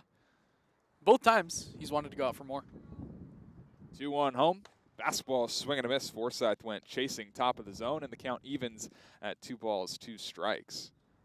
Yeah, that's one of the things that he told Coach Cummings beginning of the year. I'll throw as much as you let me. Yeah. 2 balls, 2 strikes. Nobody out here. Bottom of the 4th inning. Yassa from the windup, swing and a miss, strike 3. 4th K on the day for Carson Yassa. It's the first out of the 4th inning, and just a nasty, nasty slider. Yeah, just a delete me swing. Slider started at the bottom base of the strike zone, then dove off the outside edge. The strikeout stuff is still there. You take a strikeout an inning, but when that's about half your normal strikeout rate, it's a little confusing for Yassa. But man, as the game has gone on, he's gotten better. Yassa now set down 5 consecutive Seagull batters and fires in a first pitch strike to the number 9 man, Isaiah Laundrie. It's 3 straight first pitch strikes for Carson Yassa, who's pretty much struggled with that today, as this one smashed on a line to Isaiah Walker, down to Anita, get it, and that's out number 2 on the L4. If Carson Yassa can complete back-to-back 1-2-3 innings, might he go out for a 5th? Rubber arm? I would say so. I mean, no one's... Bullpen's been struggling, or it hasn't been struggling. I'm saying it's kind of light right now. It's a thin bullpen for the Crawdads. Need some guys to eat innings. Usually that happens from your bulk guy, your starter. Here's Andrew Tinsley. Takes up high, ball 1. Tinsley looking for his first at-bat, 2 plate appearances, but 2 walks. Gotten as far as third base in both of those. Takes down low here, but was left stranded. There's been a lot of base traffic for the Seagulls. They left the bases loaded in the 2nd, left runners on 1st and 3rd in the 2nd, and bases loaded in the 1st, rather. This one hit on a line down the right field line, slicing but a fair ball and into the corner. Right fielder Woolberts cuts it off on the concrete. Throw into second base, not going to be in time, and a 2-out double for Andrew Tinsley. Didn't get a huge piece of it, just kind of reached out to get it, dunked it down the right field line. But a double's a double's a double, and that is exactly what that is. Good swing, and he'll take it. So it'll keep the inning going for the Seagulls, who look to retake the lead. James Bowes, the shortstop, comes up. First time we're seeing Bowes this summer. He's 0-for-2. Ground out to short and a strikeout looking. Big, tall righty comes set, delivers a first pitch curveball that misses just a little bit high, 1-0. That's been the spot of missing for Carson Yassa. The curveball maybe not curving as much as maybe he's used to. 2 outs, bottom of the 4th inning. Yassa comes set and separate from his chest. And the pitch is lined the other way, foul into the Crawdad dugout to even the count, a ball and a strike. Super late on a fastball down by the shins. Lights are on here at San Bruno Recreational Park. They're low and they're not all that bright, but the sun still shining through the clouds. Ball and a strike home. Fastball fouled straight back, and Yassa's ahead 1-2. If Yassa can pick up, 5 Ks in 4 innings, he'd take that. Leave this one tied at 2. Probably his last inning. Maybe not. Just have to Really wait and see. know. I mean, Yeah. It doesn't look like anyone's really had much intent to their stretches in the Crawdad bullpen, but, I mean, what do I know? Right. plate umpire looked like he took something off the back of Jane Bose's helmet. Not sure what that was about, but ready for the 1-2. Yasa comes set, a couple of looks back to second. Stands tall, high leg kick, and the pitch is a fastball dropped. Could have been called strike 3 had it been held on to, but the count will go to 2-2. That's one you got to have if you're Rios behind the plate. Kind of snap it up. Get that call. Not even snap it up, just hold it there. Right. Pitch kind of led the glove towards the ground. Runner takes off for third, and the pitch misses outside. A stolen base for Andrew Tinsley. No throw from Xavier Rios. The pitch just too far down and away. Would have had no shot. So now runner on third base, and a 3-ball, 2-strike count. The pitch, kind of half-hearted ground ball to Isaiah Walker at second base. He's got it, goes to first, and retires the side. So a nice job from Carson Yasa, able to work around the 2-out double as the Seagulls don't score in the fourth. Let's go to the fifth, tied at 2 here on the Walnut Creek Crawdads streaming network.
Number 3-4-5 for the Crawdads in the top of the fifth inning, tied at 2, and a nice CCL North battle between the San Francisco Seagulls. New pitcher for the Seagulls, it's the right-hander Owen Gallegos, making his third appearance of the summer. Just 4 innings on the year, but a 2.25 ERA, 3 strikeouts, a walk, and 5 hits allowed. Kosciuszko to lead off for the Dads. First pitch from the righty. A touch off the outside, and it's 1-0. Gallegos relieving Ethan Foley, who was pretty fantastic today. 4 innings, gave up 6 hits, 2 runs, only one of which was earned, 1 walk, and 6 strikeouts. 1-0 home, way high, and 2-0 on the first baseman, Kosciuszko. We saw Gallegos the other day against the Crawdads. We did, an inning. He gave up a hit, a walk, a strikeout, no runs. From the windup, he works. 2-0 pitch. Grounded through the right side. Second baseman Hansen cuts it off. His throw a little high, but Sudnar pulls it down, and Kosciuszko is retired for the first out of the 5th inning. A little bit of an awkward play still from Hansen. Backed up to get it, moving over to his left. Kind of bobbled it on the immediate play, and then threw it high to first. Sundar has done a good job over at first today. He's had a good day. Makes it look pretty easy over there. So now Ethan Liao, 4th hitter in the Crawdads lineup, 1 of 2 with a stolen base and a single. From the right side, he waits the first pitch and swings right through it, 0-1. Foley the starter for the Seagulls. Talking about the 6 strikeouts, 3 of them coming in the 4th inning when the Crawdads were really threatening. Had runners on 2nd and 3rd. Was able to strike out 2 guys to end the inning as this one skips down low to even the count 1-1. It's cold. It is not warm.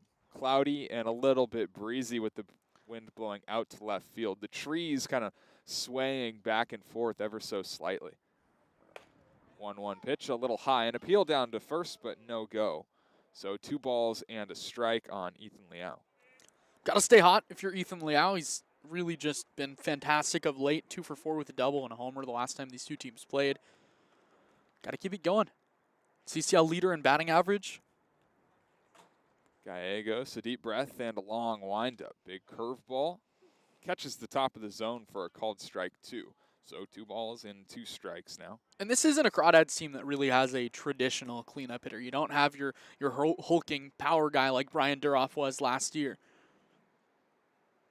2-2 pitch in the dirt, gets away from Forsythe, and the count will run full. But there's a good amount of similarities between Liao and Duroff. They're 2 guys with a little bit of power. Duroff, ended up hitting double-digit home runs at St. Mary's, but guys that kind of expand the strike zone and can hit any pitch. They're bad ball hitters. Liao, we saw the home run he hit the other day was up by his eyes. 3 balls, 2 strikes. Gallegos fires this one line right back up the middle. That'll get into center field, and a base hit for Ethan Liao. He's got his 2nd of the day, a 1-out single in the 5th to bring up Aiden Kamberg. When you're hot, you're hot. Put the ball in play, make things happen. Just kind of off the fists a little bit, but hit it hard enough up the middle where the shortstop, James Bose, who's had a good day, couldn't make a play on it. So Aiden Kamberg 0 for 1 with a walk, a strikeout looking to end the 1st inning. That's from the left side, holds that bat just above his back left shoulder. Righty Gallegos comes home and misses down low with what looked like a changeup, so 1-0 the count. Kamberg was caught stealing after his walk in the 3rd. Tried to swipe second base in an 0-2 count with Isaiah Walker at the plate. But a really nice throw from Liam Forsythe as the 1-0 pitch is in the dirt, gets away from Forsythe. Liao was taking off on the pitch, so he'll have second base pretty easily standing. And 2 balls, no strikes on Kamberg. How about the day from Ethan Liao? Pair of hits, pair of steals. He's been aggressive on the base paths. Again, just continues to be really, really good for the Crawdads. Game tied at 2 in the top of the 5th inning. Crawdads with 1 in the 2nd, 1 in the 4th. San Francisco with 2 in the home half of the 2nd. And Gallegos requesting a new ball a couple of times now. First one he got, didn't like it all that much and just tossed it back towards the dugout. Gets a new one from the home plate umpire and is ready for the 2-0. Peers home, rests his glove on his left thigh and comes set at the belt. Looks towards third and a deep breath for the 2-0. Curveball. Misses just a little bit low. And 3 balls, no strikes for Aiden Kamberg, who's already walked once today. Doing his favorite thing, getting ahead of the count 3-0 and spitting on a pitch that isn't close. Nobody really holding on Leo off second base. Got a pretty big lead, the 3-0 pitch. That's ball 4, and Kamberg again kind of flips the bat in disgust as he takes first base for the 2nd time today on ball 4. And Isaiah Walker going to be coming up with runners on 1st and 2nd, just 1 out in the 5th. The player comp that I've given Aiden Kamberg over his first week or so has been, the one I've gone to most has been Joey Donnelly. Even the way that they take their gear off after a walk looks the same. So big leads for both the men who lead off 1st and 2nd, and Isaiah Walker coming up. First pitch he'll take, a little bit high, 1-0. Walker 1 of 2 today. Singled and scored a run in the 4th, grounded out to short in the 2nd inning. Hit both balls relatively hard. Liao still not really being held on off second base. Here's the 1-0. Down low by the shoe tops of Walker, and it's 2-0. Got to get in the zone, and that's exactly what Dom Sebastiani is going to say to his pitcher, Gallegos. This is a Crawdads lineup that will take advantage of the walk this year, walking about 17% of the time. Should we take a look? I feel like we should just take a look through the pitching change. This Yeah. look around the CCL is brought Look-see. to you by American Stage Tours. Small enough to care and large enough to compete. Conejo Oaks victorious over the Santa Barbara Foresters at Santa Barbara High School. Eddie Matthews Field, 4-2 the final score there. Bottom of the fourth at the Academy. The Barons trailing 7-4. And the only other CCL game going on now is this one you're listening. We're tied at 2, top of the 5th inning. So a 2-0 count, 2 runners on, 1 out. Isaiah Walker awaits the 2-0 pitch. Gallegos, after the mound meeting, comes home and misses a little bit high at the hands with the fastball, so the count will go to 3 balls and no strikes. It's the 3rd straight 3-ball count in this inning for Owen Gallegos. It's like a full tornado over by the first base bag. Spins Austin Harrington around. 3-0 pitch. In the dirt, that's ball 4. So back-to-back walks to load the bases for the Crawdads with Cam Calvillo coming up. Pretty quickly, the Seagulls are going to start getting someone loose in their bullpen. Back-to-back walks. Calvillo's had a good day, seeing the ball well. Crawdads got to attack here. Calvillo doubled in the second, came home to score the Crawdads' first run, then got hit by a pitch off his former teammate Ethan Foley and a 3-0 count right on his left elbow. First pitch to him here, big breaker that just breaks a little bit too much down below the zone, and it's 1-0. Calvillo was all smiles after getting hit by a pitch, which really you don't see that all that often. But he was having a lot of fun with Ethan Foley all day after his double, instantly looking back towards the mound and had a word for him. Gallegos set, 1-0 pitch, line drive into left field and a base hit. Crawdads gonna take the lead. Liao has scored. Camberg's gonna stop at third. Everyone's station to station. And an RBI single for Cam Calvillo. He's 2 for 2. Keep it going. Cam Calvillo has been so good this summer. Second time today he's gone to the left side with one. Kind of hit off the lip, the back lip of the infield grass. And the Crawdads still have the bases juiced.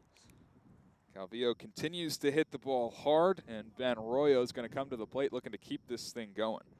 Crawdads in this inning, that's the second base hit. They've got 2 walks. It started with a Kosciuszko ground out, but 4 straight have reached since. Ben Arroyo pops up the first pitch behind home plate. Magnus effect working it back nearly into fair territories. Liam Forsythe tried to scale the screen behind home plate and make a catch. Never would have had a chance. The count goes to 0-1. You don't know that. I mean, could have gone Spider-Man-esque up that, 30 feet? Coulda, Fence, 30. shoulda. True. Right. I mean, baseball. Yeah. See something new every day. No balls to strike. Gallegos from the stretch. Curveball bounces on home plate and blocked by Forsythe, so the count 1-1. And I think if he hadn't been having such a good day behind the plate, I wouldn't have even made that joke. Like, he has been so impressive back there. Everything down low, he's smothering. And it's not even just blocks, like keeping them close. It's like that one, a ball on home plate that he catches cleanly.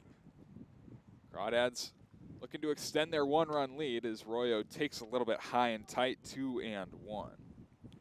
Arroyo singled back in the second inning, cashed in with the game's first run, then reached on an error in the 4th inning. Second baseman Josh Hansen kind of just let one go right by him. Bases loaded, wind starting to pick up a little bit harder towards left field as this one smacked through the left side and a base hit for Ben Arroyo. Camberg has scored, being waved around third as Walker, as the left fielder, had some trouble with it. Calvillo's coming home. The throw is not in time. So a 3-run single for Ben Arroyo, and the Crawdads have scored 4 times in the inning. Boy, does that feel good for Ben Arroyo. Have yourself a day. A pair of knocks, the guy that's been struggling more than anyone in the league, and he's starting to feel it again. Arroyo was able to advance to second on the throw. The left fielder, Andrew Tinsley, just had some trouble with it. Just coming up throwing and just booted it. Gonna give him 3 RBI on that one? Probably shouldn't. 2 and an error. 2 and an error. Here's Xavier Rio, still only 1 out in the inning, as this one is in the dirt, ball 1. Whoever's throwing in the Seagulls bullpen is kind of starting to do so at a more rapid pace. Just a runner on second and 1 out. 4 runs scored in the inning for the Crawdads.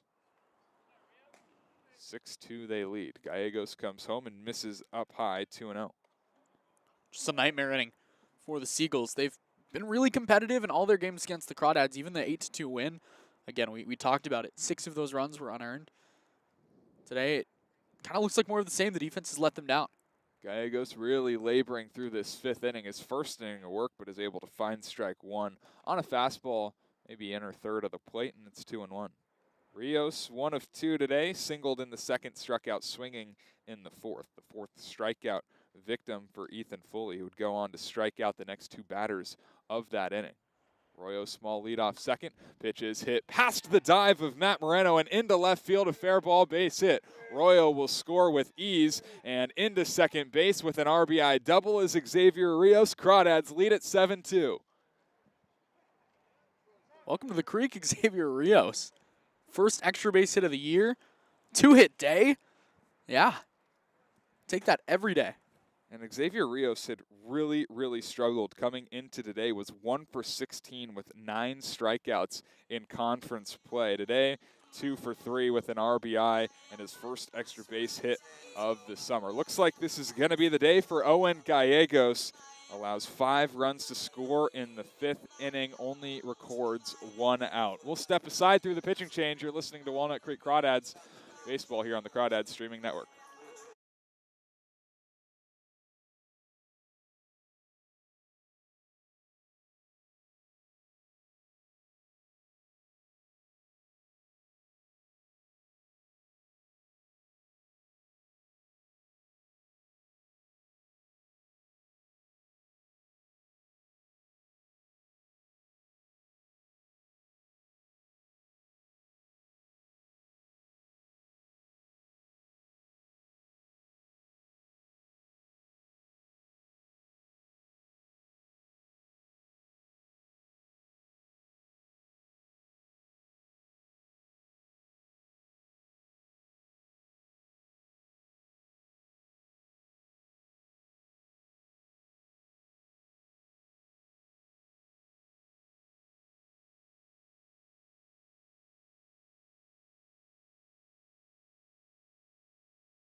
Still top half of the 5th inning. Pitching change for the Seagulls. It's the right-hander Ryan Rocha, making his 2nd appearance of the summer. 0-1, 3.00 ERA in 3 innings pitched, 2 strikeouts. Walks have been a problem. He's walked 5 in 3 innings, but only allowed 2 hits. His only appearance was on June 15th against the Menlo Park Legends, a game in which the Seagulls would go on to lose. Last 6 batters for the Crawdads have reached base safely, and the lineup will flip to the top, and Mark Wolbert looking for his first hit. He's 0 for 3.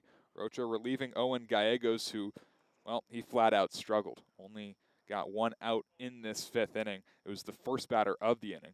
And first pitch swing for Wolbert. Liner 1 hop to Sudnar at first. He'll take it to first himself and win the foot race to the bag.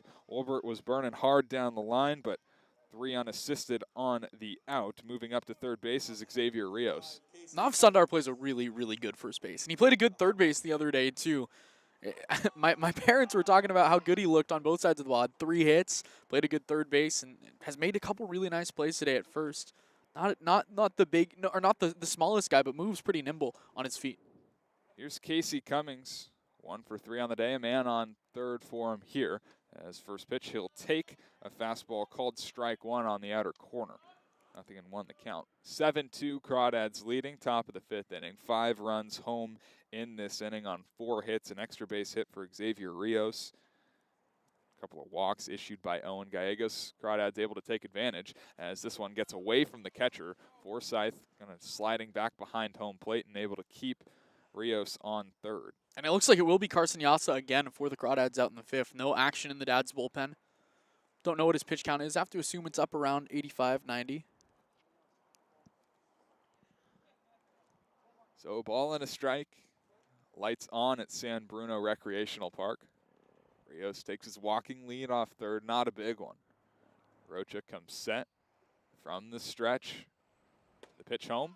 Fastball at the knees called strike 2. Cummings, really nothing he could do with that. It was low, it was away, but certainly a strike, and now down in the count 1-2. Casey struggled with the strikeout. 4 strikeouts in yesterday's game against the Legends. Has already struck out once today. Trying to avoid that fate here in a 1-2 count. Here's the pitch home.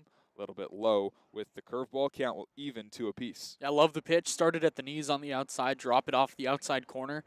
Casey, a guy that chases a good amount, but did not do so there, and he'll kind of reset it. Steps out of the right-handed batter's box. Has a word for the home plate umpire. Taps the bat on home plate and is ready for the 2-2. Rocha peers home, gets his sign and comes set. Looks towards Rios at third and comes home with the 2-2. And a nice job by Casey to just reach out, get a piece, and stay alive. Pretty good curveball from Ryan Rocha. Yeah, love that. Went to the same spot as he did on the pitch before. Got the chase this time, but Cummings, who started way out in front of that one, kept the hands back and threw the zone long enough to stay with his bat on it. So 2 balls, 2 strikes, 2 outs in the inning. Casey, the 9th man to hit for the Crawdads in this inning. Here's the 2-2 pitch, swing and a miss. Inning finally over, but not before. Crawdads score 5 times on 4 hits to take a 7-2 lead. We'll go to the bottom half of the 5th inning here on the Walnut Creek Crawdads streaming network.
Number 26, Ethan. Meat of the order coming up for the San Francisco Seagulls. 3-4-5, Ethan Rohn, Josh Hansen, and Nav Sundar. Carson Yasa back to work.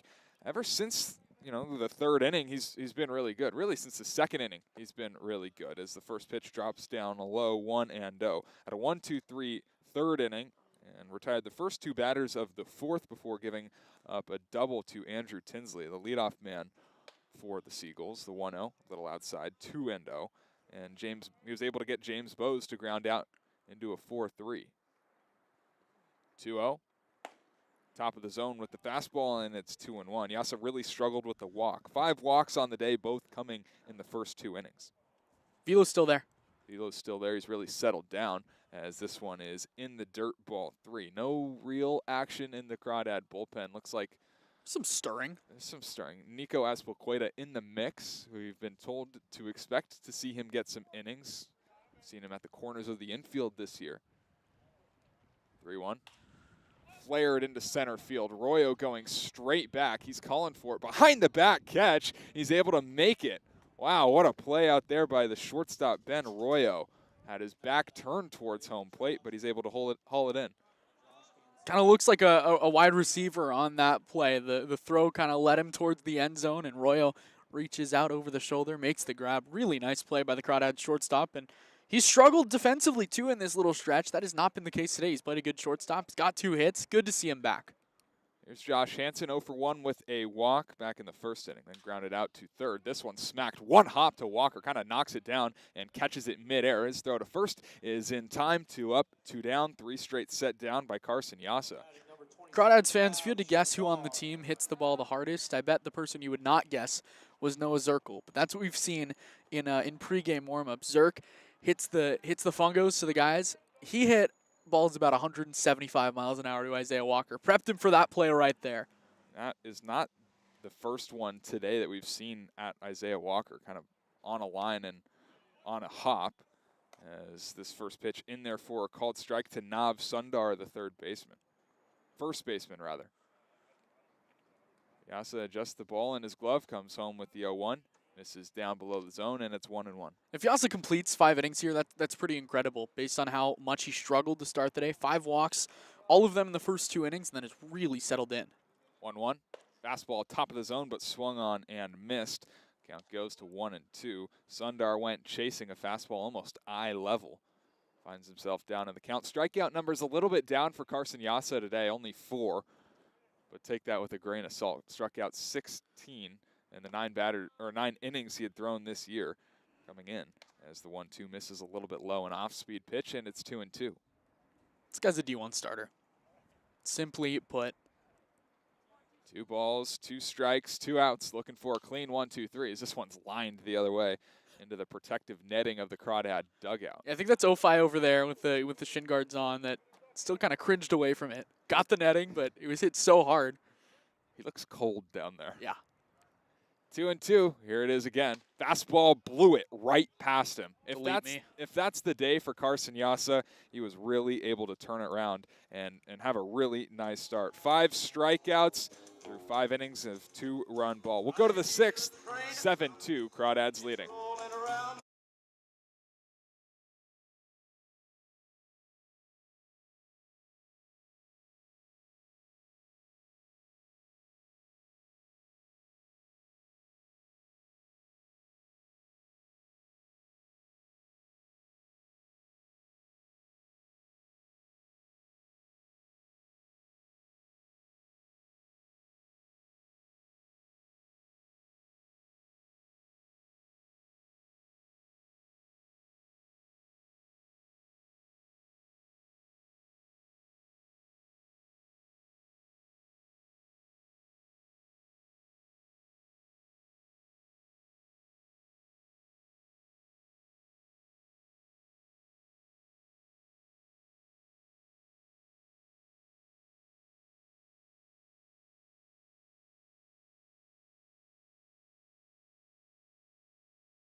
Three, 4, 5 coming up for the Crawdads for the second straight inning. Top of the 6th inning, 7-2. Crawdads leading, and Ryan Rocha back to work. Kosciuszko to lead it off. He'll be followed by Liao and Camberg.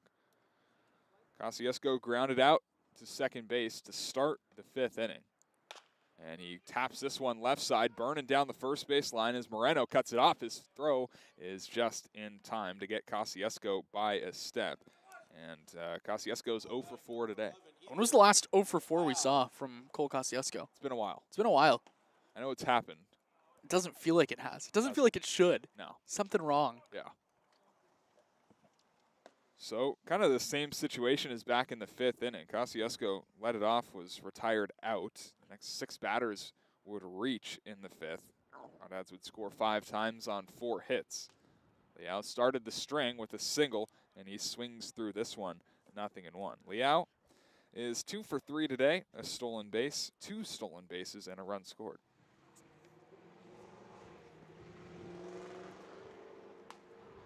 Nothing in one pitch. Fastball kind of looped the other way. Logan Hart started back, now races in, reaches down, and catches out number 2 of the 6th inning. So ever since Ryan Rocha come into this game, he's been pretty solid. Retired all 4 batters now that he's faced. Final line on Owen Gallegos before him. Just went an inning, or a third of an inning, 4 hits, 5 runs, 4 earned, 2 walks, no strikeouts. But Rocha's really calmed it down. Works from the windup with 2 gone in the 6th. Nobody on, and Camberg at the dish, kind of lunging out in front of a curveball pitch. Didn't get the swing off of, but it's 0-1. Looks like Cal Johnson warming up in the Crawdads bullpen. It'll be nice for him to come in a game that isn't, 1 run in the 9th with 7 guys on. 0-1, taken for a strike on the outer corner, and it's 0-2. Yeah, Carson Yasa really, really settled down. Gave up 2 runs in 5 innings, struck out 5, walked 5, but all of those walks came in the first 2 innings. 0-2 pitch to Camberg, down low and blocked by the catcher Forsyth, 1-2. If that's the day. If that's today, yeah.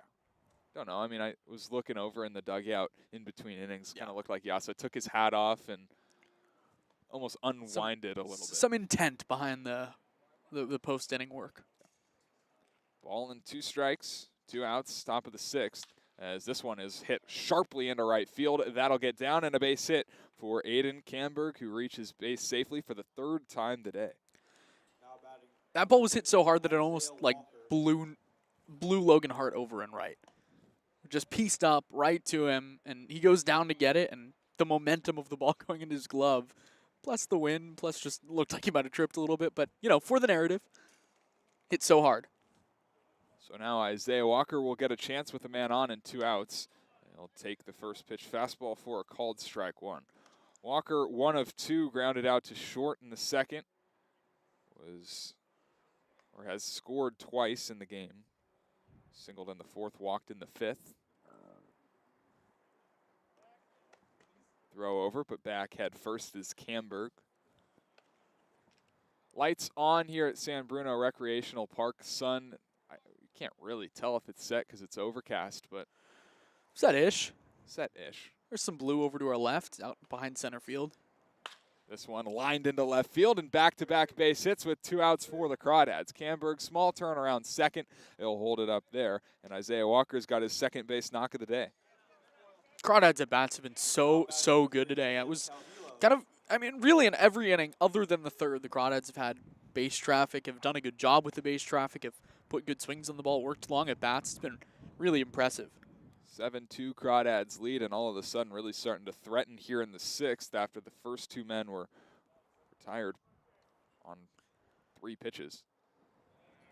Cam Calvillo stands in the right-handed batter's box, kind of swings and lunges one towards the pitcher's mound. Rocha pops off the mound, throws to first, and ends the scoring threat. Crawdads a couple of 2-out base knocks, but not able to do anything with it. Dads go scoreless. We'll go to the bottom of the 6th inning. 7-2. Crawdads leading on the Walnut Creek Crawdads streaming network.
New pitcher for the Crawdads as we go to the bottom of the 6th inning in a 7-2 Crawdad game.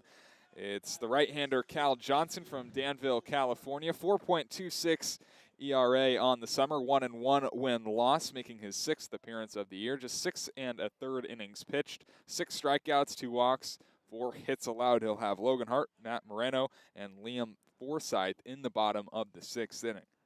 Johnson primarily out of the stretch as the first pitch fastball just misses outside, 1-0. Johnson relieving Carson Yasa, who was really, really good. 5 innings, 3 hits, 2 runs, both earned, 5 walks, and 5 strikeouts. Fastball a little bit outside again, and it's 2-0. But if you look at the last 3 innings, that's really when Yasa started to lock it in. Only gave up 1 hit, struck out 2. Was really good. Johnson comes set. Pitch is lined into center field and a base knock. A leadoff single for Logan Hart.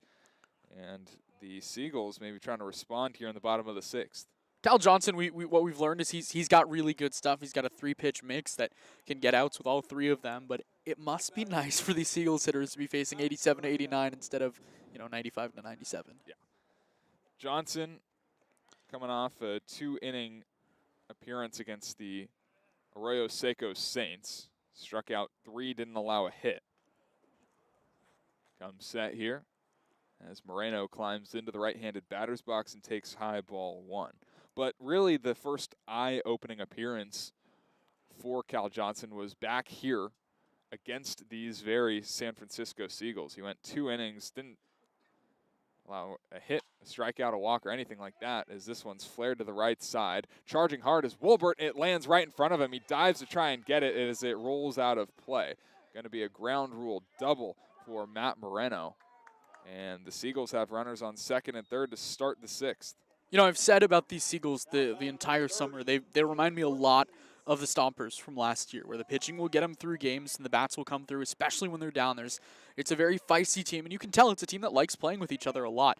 That's what we've seen so far today. The double celly, they do the Seagull wings. They have fun. They with Ethan Foley on the mound, they were hyping him up even in his first start. So don't count him out. That one not hit particularly hard off the bat of Matt Moreno. Just a little flare down the right field line, and good effort there from Mark Wolbert, but he dove and just couldn't get it, little out of his reach. So Liam Forsythe now trying to cut into the deficit with 2 men in scoring position, nobody out. Johnson trying to bear down and limit the damage. Forsythe 1 of 2 today, singled to center, came around to score and struck out swinging. First pitch to him here, big looper, and it's in there for a strike, 0-1.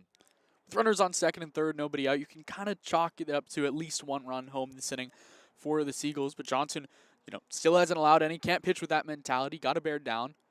But 1 run, so what? 2 runs, so what as well? Fastball swing and a miss, and there goes the bat as well. Forsythe couldn't hold on to it, and it just went straight into the fencing in our direction. It's headed right to me. You flinched. I flinched. We're 30 feet away. I mean, I get it. I made fun of Owen Firestone earlier for flinching at a ball that was hit to him. I get it now. Forsythe's going to ask for some pine tar, the spray kind. Have some trouble getting it open, and just says, never mind, I don't need it. Going to grab some dirt instead. Yeah. Put it in some rice. Yeah, something like that. Right. No balls, 2 strikes, Johnson ahead. They're just standing at the top of the mound this whole time. He hasn't moved. Rests his glove on his left knee. Now comes set. The 0-2 pitch. Fastball popped up the other way, but foul, no chance for anyone. Count will stay 0-2. Logger legend, Cal Johnson. University of Puget Sound. Yeah. The junior. Have you been to Puget Sound? Have I been? Yeah. No. Beautiful. Really? Yeah, gorgeous. Where? Washington. 0-2 pitch. Here it is. Fastball flared the other way. Charging hard is Wolbert. Going out is Kosciuszko, and it'll land foul just out of the reach. Kosciuszko had pretty much gotten to the spot, but just a little out of his reach and had to run over some pavement, the sidewalk down the right field line. It's a dangerous, there's a pole right there. Yeah, and with cleats on, cleats on pavement is not a fun walk. interesting diamond here at San Bruno Recreational Park. Backyard baseball. You love it. That's what it's all about. Summer ball. No balls, 2 strikes still on Liam Forsyth, trying to cash in with 2 runners in scoring position in a 7-2 game. Johnson, the righty, fires home, and this one's in the dirt, gets away from Rios, kind of shoots away towards the right side, but no runners able to advance. Looks like Logan Hart just didn't really get a good read on it. Hart's pretty upset at himself right now. I think he knows that's a ball he should have been reading a little more, especially with an 0-2 count. You got to kind of expect ball in dirt off Johnson, who you know isn't going to blow it away with the fastball. Went down and away with the curve. Johnson still in search of the first out of the inning. Logan Hart singled to start it. Matt Moreno would loop a double into right following him. And now time called. Looks like Rios is a little shaken up behind home plate, stretching out right side of his back. Seems to be okay as he's back in his crouch. Gives a sign to the pitcher, Cal Johnson, who comes set at the belt. 1-2 pitch, fastball a little low. Count will even up, 2 balls, 2 strikes. Love the spot. Tried to plant it at the knees with the fastball, just dipped it a little too low. Could have gotten the chase, but Forsyth, like we've talked about, really solid at bats so far today. Had a big hit back in the second inning, just a line drive base knock for a guy that struggled to the bat all summer. 2 balls, 2 strikes. The pitch home, swing and a miss. Rios going to have to go down to first. He'll take a look to third. His throw on the money, and a 2-3 on the K for the first out of the 6th. As the summer has gone on, Xavier Rios has worked really well behind the plate. He's gotten so much better. It's clear that he's improving. Brett Cummings, a former catcher, of course, the Crawdads head coach, probably giving him some tips over there. And Rios, I mean, he's starting to reap the benefits. Both him and Nikhil Beasley, who struggled at the start of the summer, have improved. Bear Harrison, obviously, a guy that Crawdads are going to get back soon. Owen Firestone, phenomenal catch and throw guy.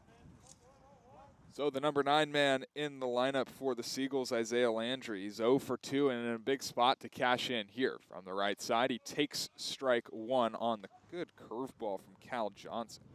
Landry struck out swinging in the second and lined out pretty sharply to second in the 4th.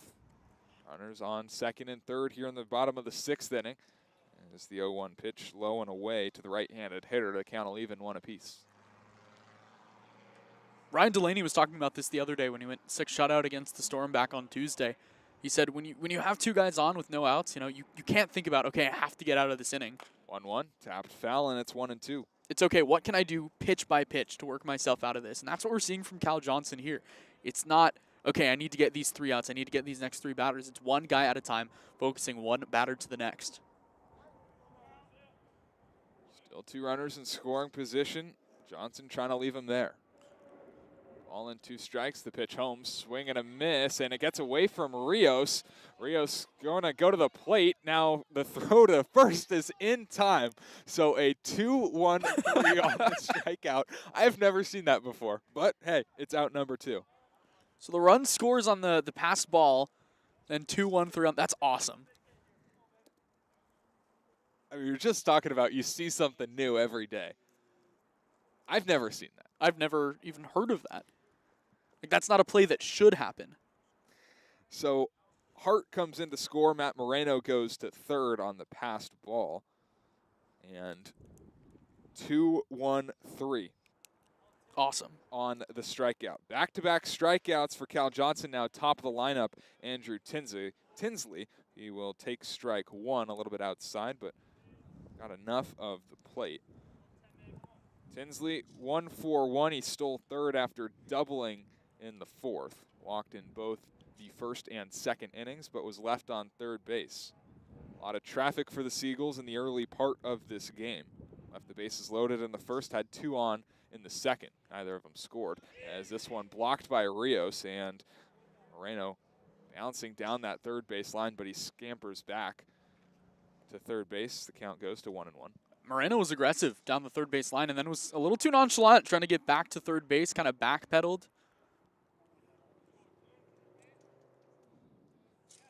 Run home in the inning for the Seagulls. Each of the first 2 guys that came to the plate able to get a base knock. Logan Hart started it with a single. Moreno would loop a double into right. Johnson trying to limit the damage as the 1-1 fastball misses high. No action in either bullpen. Ryan Rocha for the Seagulls has been good in his inning plus. Johnson still in his first inning of work. Johnson, deep breath, comes set, and connects with the curveball, 2-2. Does look like there's one at Crawdad, just kind of throwing a plyo with the fence. Can't tell who it is. 2 balls, 2 strikes, and 2 outs. Johnson comes home. This pitch hit on the ground left side. Calvillo cuts it off, goes to first, and retires the side. Nice play from the kid at the hot corner to end the inning. Seagulls get one on a couple of base hits. They leave a man in scoring position. 7-3 the score. Let's go to the 7th.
Crawdads coming to bat, top of the 7th inning, leading 7-3 against the San Francisco Seagulls. 4th of 8 total meetings between these two teams. Crawdads lead the early season series 2-1. Lost the first game here in San Francisco, would get the next, and then walk off the Seagulls and on Sunday as Ben Arroyo stands in and takes high ball 1. Ryan Rocha back to work. He's been pretty solid in his inning plus. Comes set. Pitch to Arroyo, misses outside, so 2-0. Arroyo's looking a lot better at the plate today. A couple of base hits. 3 runs batted in, and a run scored. Even the time he got recorded out, it was hard hit ball to second base. Called an error. Rightfully so, but hard hit ball. 2-0. Fastball a little bit on the outside corner, but called a strike. Arroyo maybe didn't think so. Kind of nodded his head back and forth. Ryan Delaney was behind the plate. He kind of put the box of home plate, motioned it, and then motioned about 5 balls out. 2-1 pitch, down low in the dirt. 2-2. Shout out Mrs. Delaney for watching the games even when Ryan isn't pitching. Yeah, that's pretty awesome. Yeah. Our biggest fan, I think, pretty easily. The Crawdad jersey that she has is unbelievable. Awesome. I want a Crawdad jersey so badly. About to say, I'm going to need the link. Here's the 2-2. Little high and tight. Would have been awesome if that was the count. And yeah, so 3 balls, 2 strikes. It was inside. That's ball 4. That's how baseball works. It was 3-1. It was 3-1. All right. I'm getting beat to Stay start hot. this inning. Stay hot. Number 9 man now, Xavier Rios, 2 for 3, having a nice day. Singled in the 2nd, doubled in the 5th. Doubled home a run. Arroyo, tiny lead off first. Rocha comes home. The pitch is in the dirt and blocked nicely by Forsythe. So 1-0 the count. I was kind of, I didn't say it out loud, but you saw me kind of in shock earlier. And you were wondering what that was. It's about our highest live viewer count of the season. We're up to like 65 concurrent. We'll take it. Yeah, thank you for everyone tuning in. We're happy to have you. 1-0. Little off the outside, 2-0. Including Santa Barbara legend Joe Molina. Oh, yeah. Hey, Joe. One of my favorite Twitter follows. Actually, Lompoc legend. What's that? City a little bit north of Counts all the same. Yeah, sure. Dos Pueblos legend. 2-0. Little inside. 3 balls, no strikes on Xavier Rios. Commented saying Carson Mercier in my ears. Love that kid. Yeah. Awesome. Runner on first, Ben Royo. Small lead there with the Crawdads leading 7-3. Trying to respond to a run in the bottom of the 6th as the 3-1 is called a strike on the fastball from Ryan Rocha, 3-1. Crawdads have won their last 4 games, 5 if you include non-conference contests. Game against the South Bay Storm. What was that? Wednesday? Swing and a miss here, and the count is full. Tuesday? Tuesday? Yeah. No game tomorrow, by the way, for all of those watching. We have one on our schedule. We'll post something after the game today about it, but Crawdads and Storm canceled their non-conference game tomorrow, so we'll be back Saturday at home against Menlo Park. 3 balls, 2 strikes. Rocha home. In the dirt, ball 4. Back-to-back walks to start the inning for the Crawdads. Now that'll flip to the top of the lineup. How about that day for Xavier Rios? 2 for 3, reach base 3 times, a walk, a double, a run batted in. Easily his best game of the season. And now Mark Wolbert, who's hit the ball hard all 3 times he's put the ball in play. But he doesn't have a hit to show for it, and he's 0 for 4. Getting his 5th at-bat here in the 7th. Grounded out to the first baseman twice, lined out sharply to left, and struck out looking. Bottom third of the Crawdads lineup today, 6 for 9. That is 5 runs batted in. It's going to play. Rocha look to second. First pitch swinging from Wolbert, and he kind of fouls it over our heads, so nothing in 1. We're talking about earlier in the year, the Crawdads 1 through 4 in the lineup pretty consistently hitting about 300.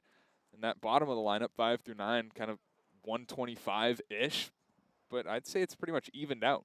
They've both kind of been firing on all cylinders. Guys haven't gotten at bats in a long time coming into the season. Starting to see some more consistent pitches as the 0-1 check swing.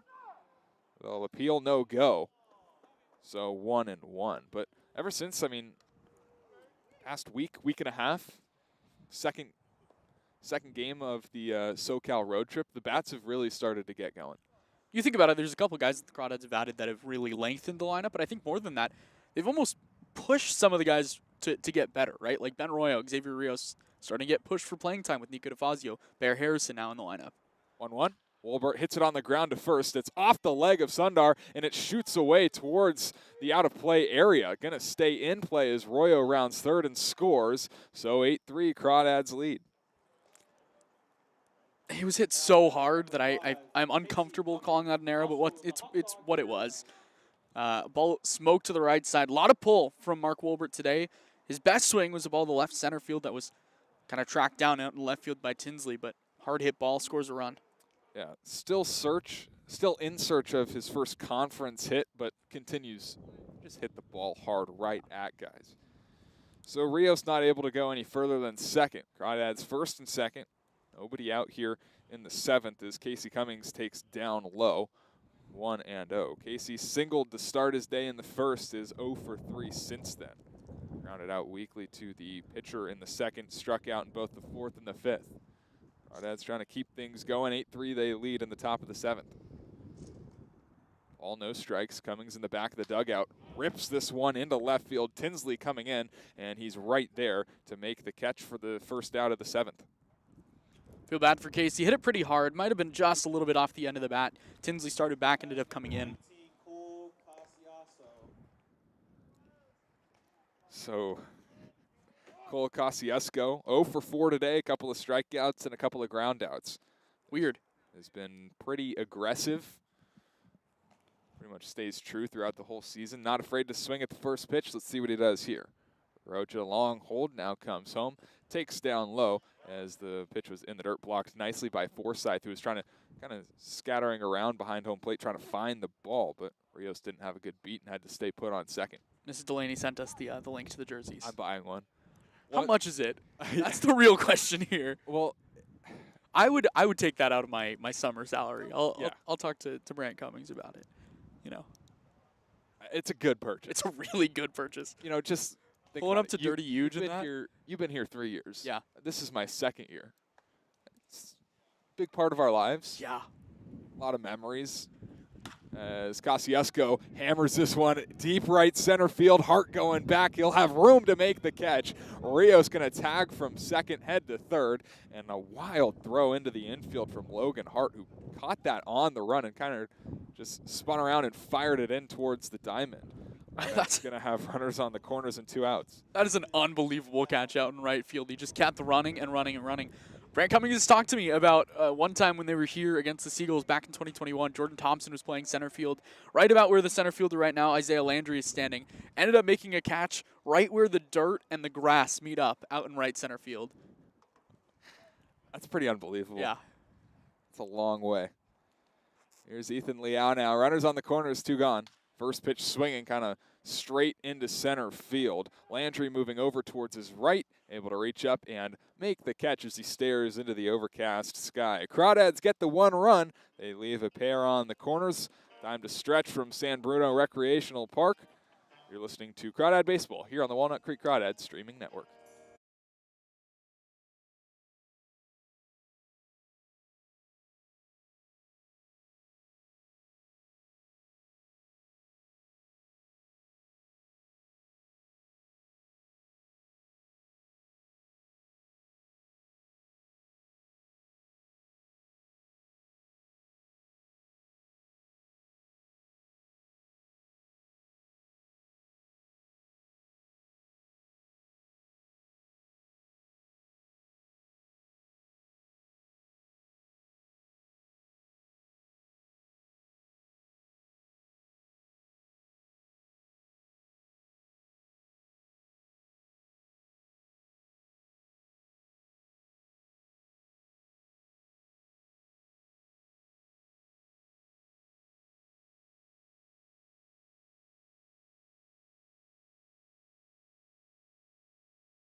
(8-3) the score as the Seagulls come to bat. It'll be 2, 3, and 4. James Bose, Ethan Roan, Josh Hansen, Cal Johnson back to work. Gave up a couple of base hits to start the 5th inning, was able to settle down quite nicely. Struck out the next 2 guys and got a weak ground out of Andrew Tinsley. Bose from the right side flares this one into right. Wolbert comes in and catches the first out of the 7th inning. Cal Johnson needed that one after a long first inning of work. 1 pitch, 1 out in his second. If he can give the Crawdads 2 full innings, they'll take that. It looks like Daniel Velichko getting loose in the Crawdads bullpen. Guy that struggled, you'd like to give him, keep it at a 5 or more run lead for Velichko to work in the last couple innings. Crawdads were able to get one in the top half of the 7th inning. First 3 guys of the inning were able to reach. As this one drops in a little bit low to Ethan Roan, the DH. Roan 1 of 3 and 2 RBIs back in the 2nd inning with his single to right field. 1-0, fastball just on the corner, 1-1. It is cold, it is a little bit breezy, and certainly overcast. Wind blowing, kind of swirling around actually, as the 1-1 is there for a strike, 1 and 2. Maybe it's just that I'm more used to it, but it's not as miserable as it was yesterday. Yesterday was miserable. Well, I mean, we're also in shorts and T-shirts. Yeah, today, got the joggers. I have shorts on under the joggers. Yeah. I have a shirt and a jacket. Usually when I wear the jacket, I just go shirt, or no shirt. Only jackets. That's inhumane. It's a little bold, Yeah. but it's just a little more comfortable for me. It's absurd. But 2 layers, both top and bottom. Wow. 2 pairs of socks. Wow. 1-2 pitch, taken. That's strike 3. 3rd strikeout on the day for Cal Johnson. It's the 2nd out of the 7th inning. Love it. Just sit right on that outside edge. Back-to-back pitches to Ethan Roan. 3 strikeouts and an inning and 2/3. Cal Johnson feeling it. Cal has set down the last 5 Seagulls to come to the plate. Now Josh Hansen trying to break that streak. Walked in his first at-bat back in the 1st inning. Has grounded out to third and to second since, as he'll take a fastball at the knees for a called strike. Hansen didn't think so. Looked back a couple times. No balls, a strike, and 2 outs. Johnson comes set from the stretch. 0-1 swing and a miss. To the top of the zone he went, and Hansen kind of just swung right under it. Johnson ahead, 0-2. Looking for a shutdown, 1-2-3, bottom of the 7th inning. Comes set at the belt. Kicks and deals the 0-2, fouled back into the net. Hansen got a big rip at that one. Kind of a hanging curveball. Johnson got lucky that it was hit backwards. If it's hit the other way, I mean, that ball goes a long way. I said back into the net. I meant the wood panel right in front of where 3 of our interns are standing. All 3 of them flinched. No balls, 2 strikes. Fastball high and tight. Had Rios bouncing out of his crouch to get it, and the count will go to 1-2. The return throw gets away from Johnson, and he'll just get a new baseball instead. So Royo picks it up nearly on the outfield grass, and ball will find its way into the Seagulls dugout. The interns kind of look like penguins right now. Like they're all in a line kind of mimicking each other. I think she heard me. 1-2 pitch, curveball has Hansen diving out of the way. Count will even 2-2. It's adorable. they definitely hurt us. My bad. 2 balls, 2 strikes, 2 outs, bottom of the 7th. This one lined into right center field. Wolbert moving over. He's not going to get it. It's a base hit for Josh Hansen. 2-out knock goes the other way. Kind of reaches down and out, but flares it into right center field. There's so much room out there that Casey Cummings and Mark Wolbert both have to play back. And unable to make the play on that one, but so what? 2-out base runner. Got to get this guy. Breaks a streak of 5 straight set down by Cal Johnson. Now Nav Sundar, the first baseman, who's 0 for 2. Struck out swinging to end the 5th inning. It was the 5th and final strikeout for Carson Yasa as he fouls the first pitch back and into the screen, 0-1. It was just a fastball really right down the middle. Maybe one of the harder pitches that Yasa threw all day. Yeah. Right by Sundar. 0-1 with the runner on first. Johnson long hold. He'll come home and hit Sundar in the helmet, maybe face area. Sundar takes his helmet off, tosses his bat towards the dugout, and will try to head down to first, but the home plate umpire will stop him as the Seagulls staff are going to take a look. He says he's fine. He kind of immediately knew, right? He took the helmet off just kind of for show, to show that he was all right. Ends up hustling over to first. Good to see him okay. It was a scary scene yesterday. Nico DeFazio, similar situation, got one off the face, had to exit the game. So back-to-back days we've seen someone kind of scary situation. Thankful that Nav Sundar is okay here, but it will continue the inning. Now Logan Hart, 2 outs, 2 on, and taking down low. Hart 1 for 3, singled and scored a run in the 6th inning. Came around on the 2-1-3 strikeout for Isaiah Landry. Yes, you heard that right. Yeah. This one misses way inside, 2-0. I mean, that's had to be a play that's happened before, but I would say that in the history of baseball, 150 years, it's happened under 50 times. Yeah. Not even just like the strikeout part of that play, just like a 2-1-3 in general. You can throw in the, I don't know, ground out that hits off the catcher. 2-0, top of the zone and a strike, 2-1.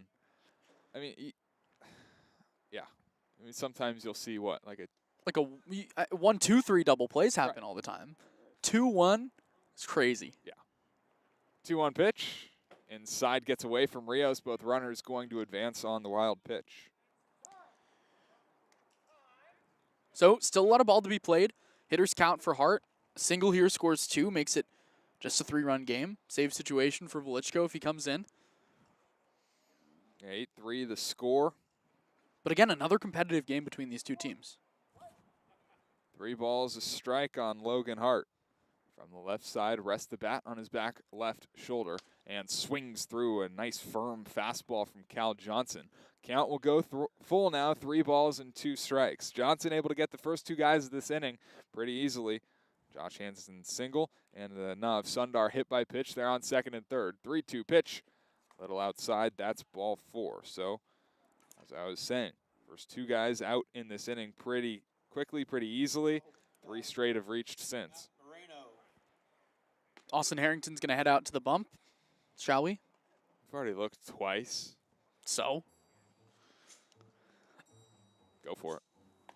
Let's look around the CCL. Is brought to you by American Stage Tours. Small enough to care, large enough to compete. That was it. Okay.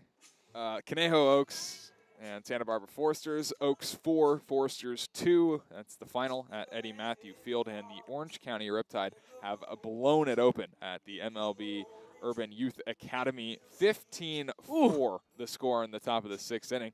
The Academy Barons have had a pretty really good start summer, yeah. to their year. Last year they weren't the best team in the CCL South, but they struggled a little bit.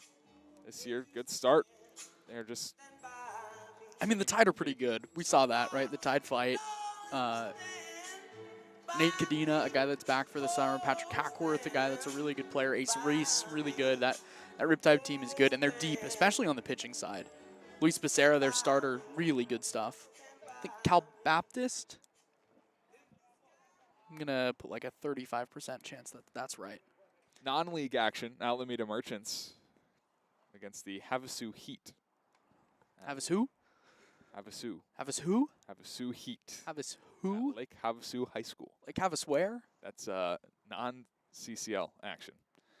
Here's Matt Moreno, first pitch swinging after the mound visit, and he fouls it back and out of play, 0-1. Have I ever told you the weird story about California Baptist University? I don't think so. We are not allowed to refer to them as Cal Baptist. Really? Just like completely unallowed on air. Interesting. I'll get into that after.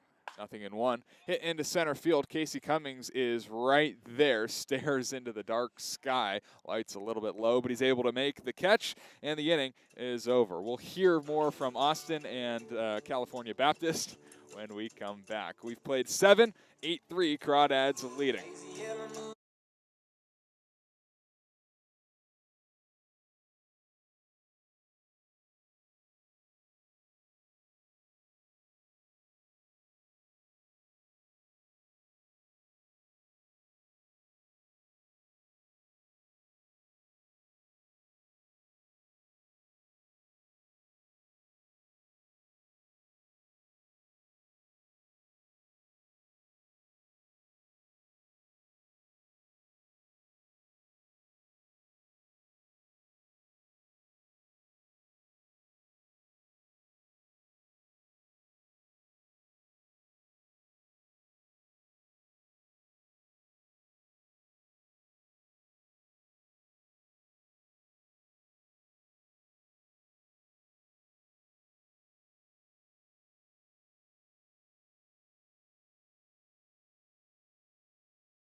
Final 2 innings here at San Bruno Recreational Park in San Bruno, California. Austin Oda, Carson Mercier on the call. New pitcher for San Francisco, it's Nick Bulch.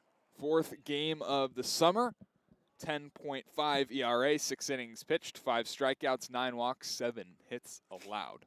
Aiden Camberg has reached base 3 times on the day. He leads off, takes a fastball up and away, ball 1. 8-3 Crawdads lead here in the top half of the 8th, looking to extend to a season-high 5-game winning streak. Balch, the righty, tall righty, kind of stands tall on the mound. 1-0, Camberg watches a fastball, catch the outside corner, called strike 1. Saw Balch in the game on Sunday, went a third of an inning, gave up 2 runs, 3 walks, had a strikeout, but was really, really struggled in that outing. 1-1, down low ball 2. With a win today, it would be the Crawdads' longest win streak since July 15th to the 21st of last summer. Last year, about the same time, they didn't lose a game for 2 weeks. From June 13th to June 29th, did not lose a game, as this one misses way high at ball 3, which the more you think about it, the crazier it sounds. Yeah, I mean, it was an insane stretch. Do a lot of fun. Do you remember the one weird thing that happened in that stretch? 3-1. Outside ball 4. 3 walks on the day for Aiden Camberg. There's one like really, really weird, quirky thing that doesn't happen ever in baseball. No. Crawdads tied a game against the West Coast Kings. I don't know if I was here for that. I think you were.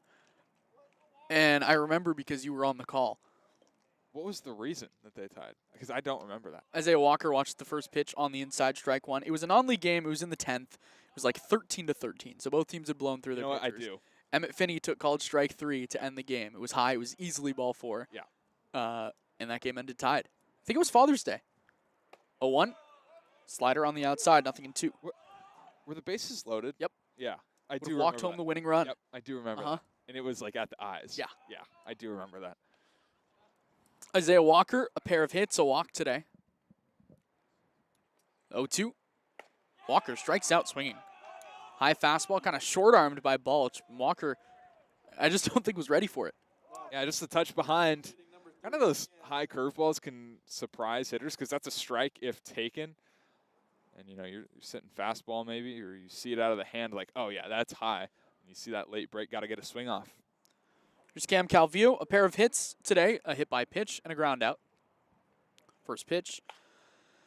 Late on it, kind of pops it right side. Sundar, the first baseman, sprinting over. Snow cones it, can't make the catch. Another great effort by Nav Sundar, but strike 1. He's fun. in some work over there. And, I mean, dodging everything. Dodging a bench, dodging a light pole. No more interns to dodge, which is nice. Yes. But still, there's a lot going on. All I will say is I would not have gone that hard for that ball. No. I mean, maybe Game 7 World Series, but Play every game like it's Game 7 of the World Series. But I don't think I would. don't. Yeah. 0-1, up high with a fastball, 1-1. So should I get back to California Baptist? Yes, yeah. So Oregon played them in soccer this year. Oregon soccer was atrocious this year. First winless Oregon team since World War I. Wow. As the 1-1 is on the outside, called strike 2. But California Baptist was the one game where it was like, all right, this could be a dub for the Ducks. And so my good friend Levi Bergthold was on the call for Oregon soccer this year, and he was prepping about it, and he kept calling them Cal Baptist. As the 1-2 is up high, 2-2. And about a week before the game, he comes up to me and he's like, I am so nervous for this game. And I'm like, you have a week? It's a winless team. What are you doing? He's like, I cannot refer to them as Cal Baptist on the air. And I was like, what do you mean? Balch ready. The 2-2 is flared right center field, dropping quickly. Hart, the right fielder, sprinting in, makes the catch chest high, throws it back to first. Camberg's in safely. But another nice play by Logan Hart for out number 2. So apparently we got a memo about a week before that said it is California Baptist University, or CBU, and nothing else. Interesting. And I think that Cal Baptist makes it sound too close to Cal, like UC Berkeley. Right. But yeah. They did not give us the same memo when they came to town. Tuesday game against the baseball team. Yeah. Santa Barbara. Here's Ben Royo. 2-hit day. Hits this one high to right field in the park. Right fielder Hart circling in, makes the catch, two-hand style to end the inning. Crawdads goes scoreless here in the 8th. We'll go to the bottom half. Looks like it'll be Daniel Velichko time when we come back on the Crawdads streaming network.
New arm for the Dads in the 8th. It's Daniel Velichko, the righty from Chabot. Fastball, cutter, changeup from the right side. 84 to 86 with the fastball. Got good movement on the cutter, and the changeup's been his big out pitch. He'll be facing Liam Forsyth, Isaiah Landry, and then the top of the lineup. 8-3, Crawdads lead. Velichko from the windup. First pitch, fastball.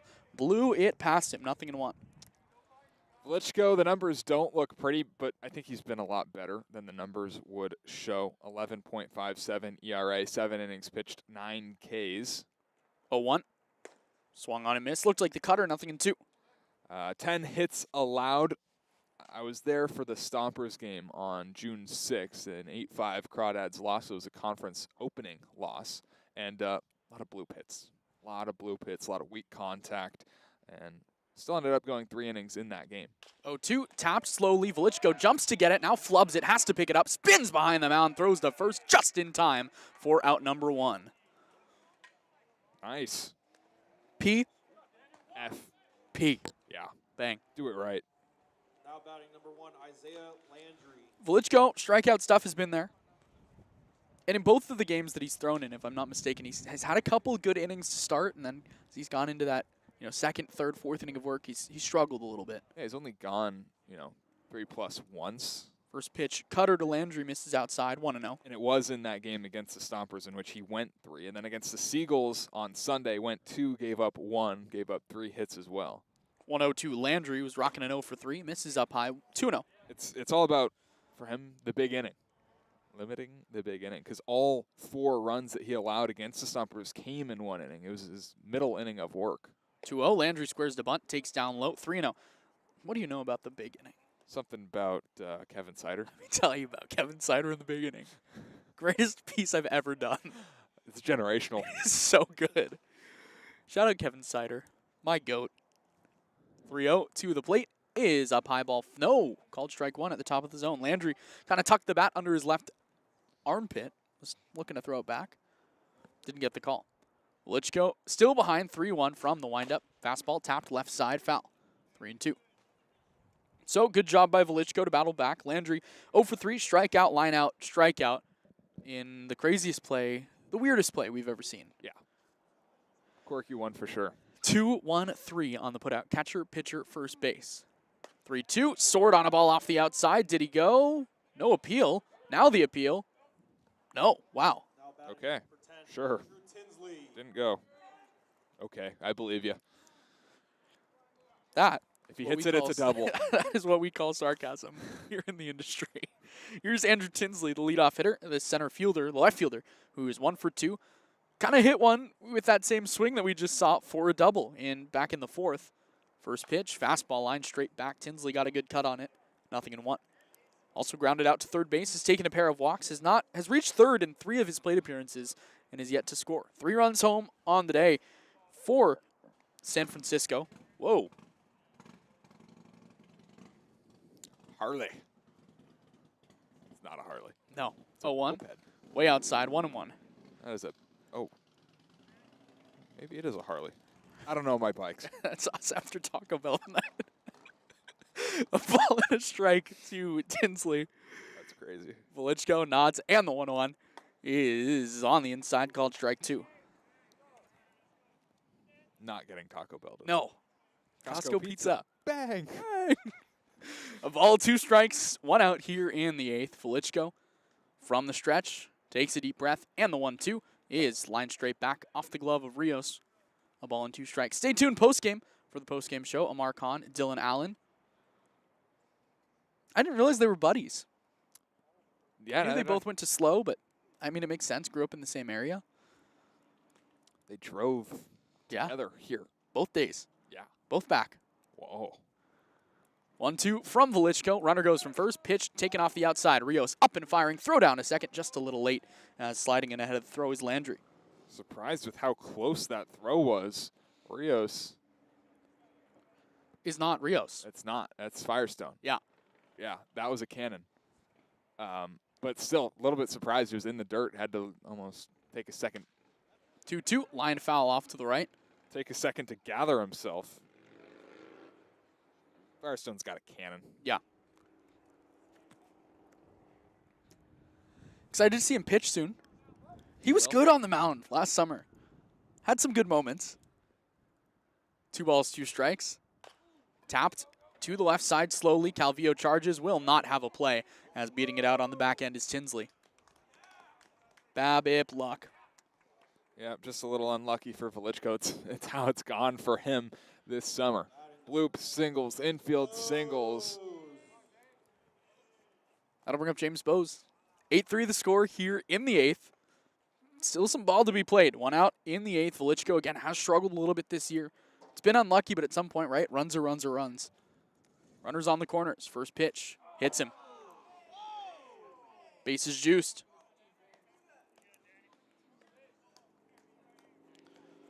For the Crawdads, you almost feel like you got to start getting someone else loose with the heart of the order up for San Francisco. 8-3 the score. Tying run all of a sudden in the on-deck circle. Still just a ground ball from getting out of this. Yeah, 2 ways to look at it. Yeah. Glass half empty, glass half full. You're a big glass half empty guy. I'm sometimes. First pitch to Ethan Roan. Swing and a miss. Good fastball down low. 0-1. Roan has been the Crawdad killer. 2-run single back in the 2nd today. Has the only home run the Crawdads have allowed this year. No balls and a strike. Velichko, a deep breath, and the 0-1. Swing and a sword. Fastball up high. Delete me. 0-2. Oh. Oh. Yeah. Oh. Yeah. Oh. Ugh. And now Dom Sebastiani's going to give Ethan Roan a little breather. Yeah. That was some sort of sword, man. Wow. Roan did strike out looking in his last at-bat, that the 2nd out of the 7th inning. The Seagulls would threaten from there, but leave the bases loaded after Matt Moreno flied out to center field to end the inning. Bases loaded here with just 1 out. A walk by Landry, a single by Tinsley, and a hit by pitch. The 0-2 on the outside corner, called strike 3. Fastball, fastball, fastball, uno dos, adios, see you tomorrow. Now batting number 8, Josh Hansen. Yeah. You said it pretty well. It could be tough as a batter to get fooled so bad on the pitch, the previous pitch, and it's hard to get the bat off the shoulder sometimes. Good job by Velichko to take advantage of that. Now he gets to work from the windup to Josh Hansen. First pitch, tapped foul. No, gets to the backstop. Firestone up with it, flips to the plate, not in time. A run comes home to score, and it's 8-4. I thought that Hansen got a piece of it. Definitely swung. 0-1 on the wild pitch. Run comes home to score. Unfortunate. Just unfortunate. Good effort by Firestone. Got to it quickly. The flip was good. Just a little bit late. Good read off of third for Isaiah Landry. So now 2 in scoring position. The 0-1. High with the fastball, 1-1.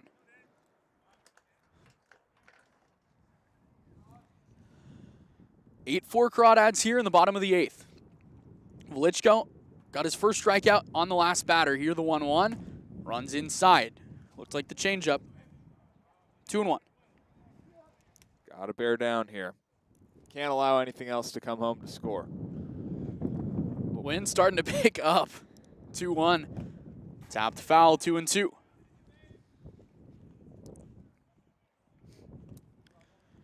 Two in scoring position for the Seagulls here in the 8th. Tinsley on third, Bose on second. Velichko on the mound. Still his first inning of work as Sebastiani is going to go talk to the home plate umpire. Not sure what about. Maybe just checking the count. Wasn't sure after the first pitch. Definitely was a swing. And it's 2-2. So Tinsley leads off third, Bose off second. A run home in the inning. Velichko faces home plate from the windup. He's ready. Now Hansen does the same. Velichko peers in over the glove. The 2-2 is swung on and missed. High fastball, got the chase. Strikeout number 2 for Velichko, and a pair are stranded in scoring position for the Seagulls. We'll head to the 9th. 8-4, Crawdads lead.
Now pitching for the Gulls, number 40, Jackson. New arm for the Seagulls here in the 9th. 8-4 Crawdads lead. New hitter for the Crawdads.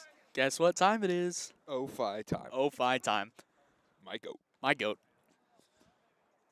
Owen Firestone at the dish. Right-handed hitter.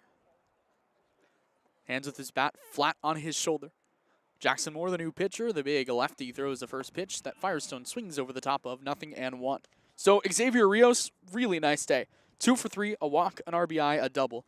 Easily his best day as a Crawdad. Yeah, tip your cap, have a day. Needed it, got it. 0-1.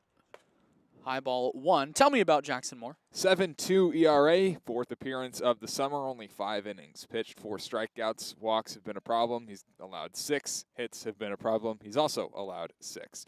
And last pitched on Sunday against these very dads. 1-1 fastball up high, 2-1. It was not his best outing. Went 2/3 of an inning, 3 runs, 2 of which were earned, a couple of hits, a walk. 2-1. High and away, ball 3. Crawdads would love to add on. 4-run lead feels okay, not great. Love to make it 5, 6, 7, 8, 9, 10. Sure. 3-1. On the inside of the knees, 3-2. What do they do in SpongeBob? What's funnier than 45? I never watched SpongeBob. Really? Were you the kid that wasn't allowed to watch SpongeBob? I was allowed. Or did you think you were too cool for I it? just didn't really like. You thought you were too cartoons. cool for it. Yeah, that was so you. 3-2. Firestone takes off the inside, ball 4. And you know what? I retract that statement. I loved Johnny Test. Johnny Test, elite show. I loved Adventure Time. Never watched it. Pretty good. I've heard. The greatest cartoon of all time is Regular Show. So unbelievably good. I still watch it and I'm 20 years old. Mark Wolbert pops the first pitch up, shallow center field. Isaiah Landry, the center fielder, will give way to the right fielder, and it drops. No one can see it. As Firestone tears around second, heads for third. He's going to be there easily. Mark Wolbert's got his first Crawdads knock. It's a double. Light aided. He'll take it. He's been hitting the ball hard all day. Of course, the one time he kind of just loops it. It finds some grass out in the outfield. He'll take the double all day long. Have you seen the video of how I think Texas State's 2022 ended against Stanford? It was 23, I think. It was Drew Bowser at the plate. Popped the ball up Yes. into the lights. Yep. That's what that looked like. Yeah. God, Similar, that was heartbreaking. kind of, similar pressure spots in that game. Sure, yeah. Super sure, yeah. regionals. Here's Casey Cummings, who flies the first pitch foul off to the right, 0-1. They play every game like it's game 7. Yeah. Nav Sundar does so. He's good. He's really good. He'll be an all-star. Still early, but the bat, the glove Yeah. plays. Yeah. 0-1. Big curveball on the outside, strike 2. Is Coppin State D1? Do you know that? Don't know that. I think, I can't remember. I know it's, that's where Nav Sundar is headed. And not just asking about Coppin State out of nowhere. Did get a text from Mrs. Delaney. He's another Berkovich guy. Was on the same team as Delaney, as Calvillo. Cal High with Dylan Allen. Goat. 0-2. Casey off the fist to the right side. A run will score. Over to cut it off is the second baseman. Kind of shot puts it over to first for out number 1. But the Crawdads get a run. They'll take it. Selfless baseball, I guess. I mean, just kind of getting one off the hands. Lucky to not break a bat. Scores a run. Great. Here's Cole Kosciuszko, who 0 for 5. Don't see that ever. First pitch to the lefty. Hits it high. Medium deep left field. Over is the left fielder Tinsley. He will make the catch for out number 2. Tagging from third is Wolbert. He will score really easily. And there's 2 insurance runs. Yeah. Wilbur turned on the burners.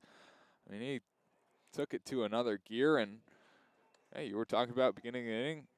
5-run lead is great. Be great if it was 6-7. Well, we got it to 7.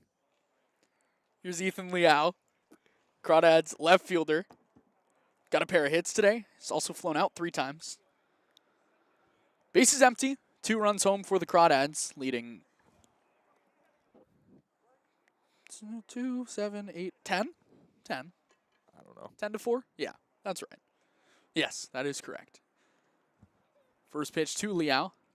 Curveball, wanted the back door, didn't get it. 1-0.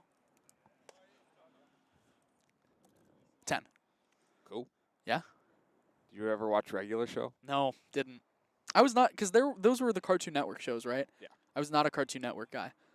1-0, way up and away. 2-0. I was Teen Titans. never watched it. So good. On I was Cartoon Network. Nickelodeon and Disney. Yeah, not mine. Disney XD. Kind Awesome. of. In hotels. Yeah, Exclusively. right. Exclusively in hotels. 2-0. Liao fouls it off the glove of Forsyth. 2-1. Huge Kickin' It fan. Yeah, I really Kickin' It, like that one. Great show. Yeah. Fantastic show. My favorite show maybe of all time, and like still, is iCarly. Never watched. iCarly was awesome. Not in the greatest light right now is iCarly, but still a good show. 2-1. Swing and a foul tip back into the glove of Forsyth. 2-2. You know what I've been watching recently? Young Sheldon. Yes. I just finished it on Netflix. What did my sister tell you to do today? Did she say get a hobby? Yeah. Doesn't like Young Sheldon. Yeah. It's a good show. Sure. 2-2. Liao takes up high. 3-2. Especially the 5th season when, Mandy kind of gets introduced and is on the show more. I really like her and Georgie. I think they're just pretty funny. Sure. Yeah. Don't know who that is. Gotta watch it. great show. 3-2. Liao strikes out swinging. Fastball off the outside for strikeout for Moore. We'll head to the bottom of the ninth. Daniel Velichko for his second inning of work, trying to make it a 5-game win streak on the other side here on the Crawdads Streaming Network.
Bottom of the ninth, a 6-run Crawdads lead. It's 5-6-7 due up in the Seagulls lineup. Daniel Velichko from Chabot in his second inning of work against Nav Sundar, the 5th place hitter. First pitch, looks like the cutter missed low, 1-0. So a 6-run cushion now for Velichko. Crawdads looking to extend to a 5-game win streak, which would be their longest since July of last year. Swing and a miss on the 1-0, 1-1. I don't really remember that win streak from last year, for the record. Like because they just won last year, right? It didn't really feel like there were ever streaks. It was just this team is really good. Yeah. 1-1, quick pitch, missed up high with a fastball, 2-1. And this year's team starting to find their rhythm, right? There was that point in last year's team, with last year's team, 5 games in, 2-3. Not great, especially it wasn't against the greatest of competition in the North as the 2-1. Little high, 3-1. And that's kind of what it felt like this year, right? Yeah. Early in the season, not against great competition. Crawdads lost a couple tough ones, won a couple games, okay. It's hard to win early in the summer. 3-1. Inside ball 4. And for more reason than just one, but I think one of the main reasons is, I mean, these guys have never played with each other before. There's what, 5, 6 returners on this team? Is that even that many? I think there are 5 or 6. Yeah, that sounds right. And it is hard to play with new guys, new faces. A lot of these guys not in their own homes. It's an adjustment period. Here's Logan Hart, the right fielder, playing a really good right field. Fouls the first pitch off 0-5 behind the plate, 0-1. And I think that's one of the main differences from last year. There were expectations last year with Ryan Brome, Ryan Ellis, Brian Duroff, Casey Cummings, Cam Calvillo. Am I missing any of the big-time returners from last year's team? I think those are kind of the core. Matt King, after an all-conference season. Like, there were expectations. This year, that was not the case, right? Some of the returners, the guys returning, Casey Cummings had a good summer last year, but not a terrific one, as the 0-1 is a little outside at ball 1. And also, I mean, he was hurt, so you got to give him that. And then he didn't play in the spring. Exactly, you and you don't know what to expect. That's the thing, is there was nothing to base your expectations off. 1-1, hit well left side, sprinting over is Liao towards the line. It will drop in fair ground. A base knock. Sundar around third will be waved to the plate. No, he'll be held up. So he had to stop and say no out double. Second and third, still not out. Now batting number 15, Matt Moreno. Honestly, not even that great of a swing. Just a looper the other way. Finds some grass. So last year, high expectations coming into the year. This year, that was not the case. There's always going to be high expectations with the Brant Cummings team. He knows how to build the summer roster. But there were a lot more question marks, I think, this summer. They've answered a lot of those questions. Some guys have stepped up in big ways. Cam Calvillo has been exceptional. Cole Kosciuszko has been great. Here's Matt Moreno. First pitch, fouls it off to the right, 0-1. I mean, you look 1 through 9. Pretty much everyone's done something. maybe not offensively for everyone, but defensively too. I mean, it's a team, and it's improved already. A 1 to the backstop. Coming home to score is Sundar, and it's 10-5. Wild pitch scores a run. One of the hardest things in baseball to do is close it out. Doesn't matter what the score is. 10-4, 10-5. Just got to battle. Battle, battle, battle. A ball and a strike. Moreno hits him. All right. Things are getting interesting.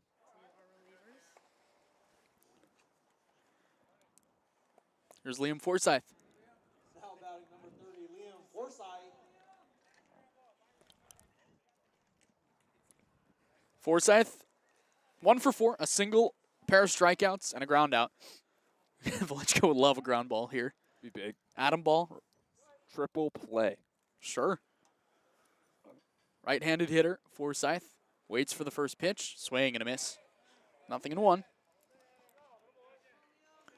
Liao playing pretty shallow and left, and I think more than anything, that's just because that's where the lighting ends. Wolbert looks completely shaded out and right. Tough to see him. You can't really see Casey. You still have to unlock Casey Cummings out in center field. This one misses high. A ball and a strike. You know, you gotta get enough studs on the Lego game to play with Casey Cummings out in center. It's completely shaded. You like that one? That was pretty good. Thank you. Velichko from the stretch, 1-1. Fouled off. 1-2. You really like that one. Because you really have to, I think, be paying attention to what you were saying to get it. Yeah. And, like, You got it. I got it. And instantly knew what you were referring to. 1-2. It swung on and missed. Strike 3. Third strikeout for Velichko. 6 from the Crawdads bullpen today. A big out number 1. Now batting number 1, Isaiah Landry. That'll bring up Isaiah Landry. Center fielder walked in his last at bat. Runners on the corners, now 1 out. Velichko from the stretch. First pitch, lined left side. Liao has to retreat back on it. Tough play, but he makes it. Tagging from third. Now they've got the runner doubled up. Royo Fields throws back to first. Kosciuszko can't dig it out. It gets past him. Nearly a game-winning blunder from Matt Moreno, but a run scores, and the Seagulls are still alive. Now batting number 10. Yeah, Ben, shortstop, getting that throw in, had so much time, and just, you know, it was a long throw. Maybe not used to that throw, and honestly, what he could have done is just rolled it over there, and it would have been perfect, but kind of left Kosciuszko with a tough in-betweener that he wasn't really ready for. Andrew Tinsley watches the first pitch miss down low, 1-0. Long game today, now up over the 3-hour mark. Tinsley, right-handed hitter, singled in his last at-bat, also has a double. Velichko from the stretch, the 1-0. Down low, 2-0.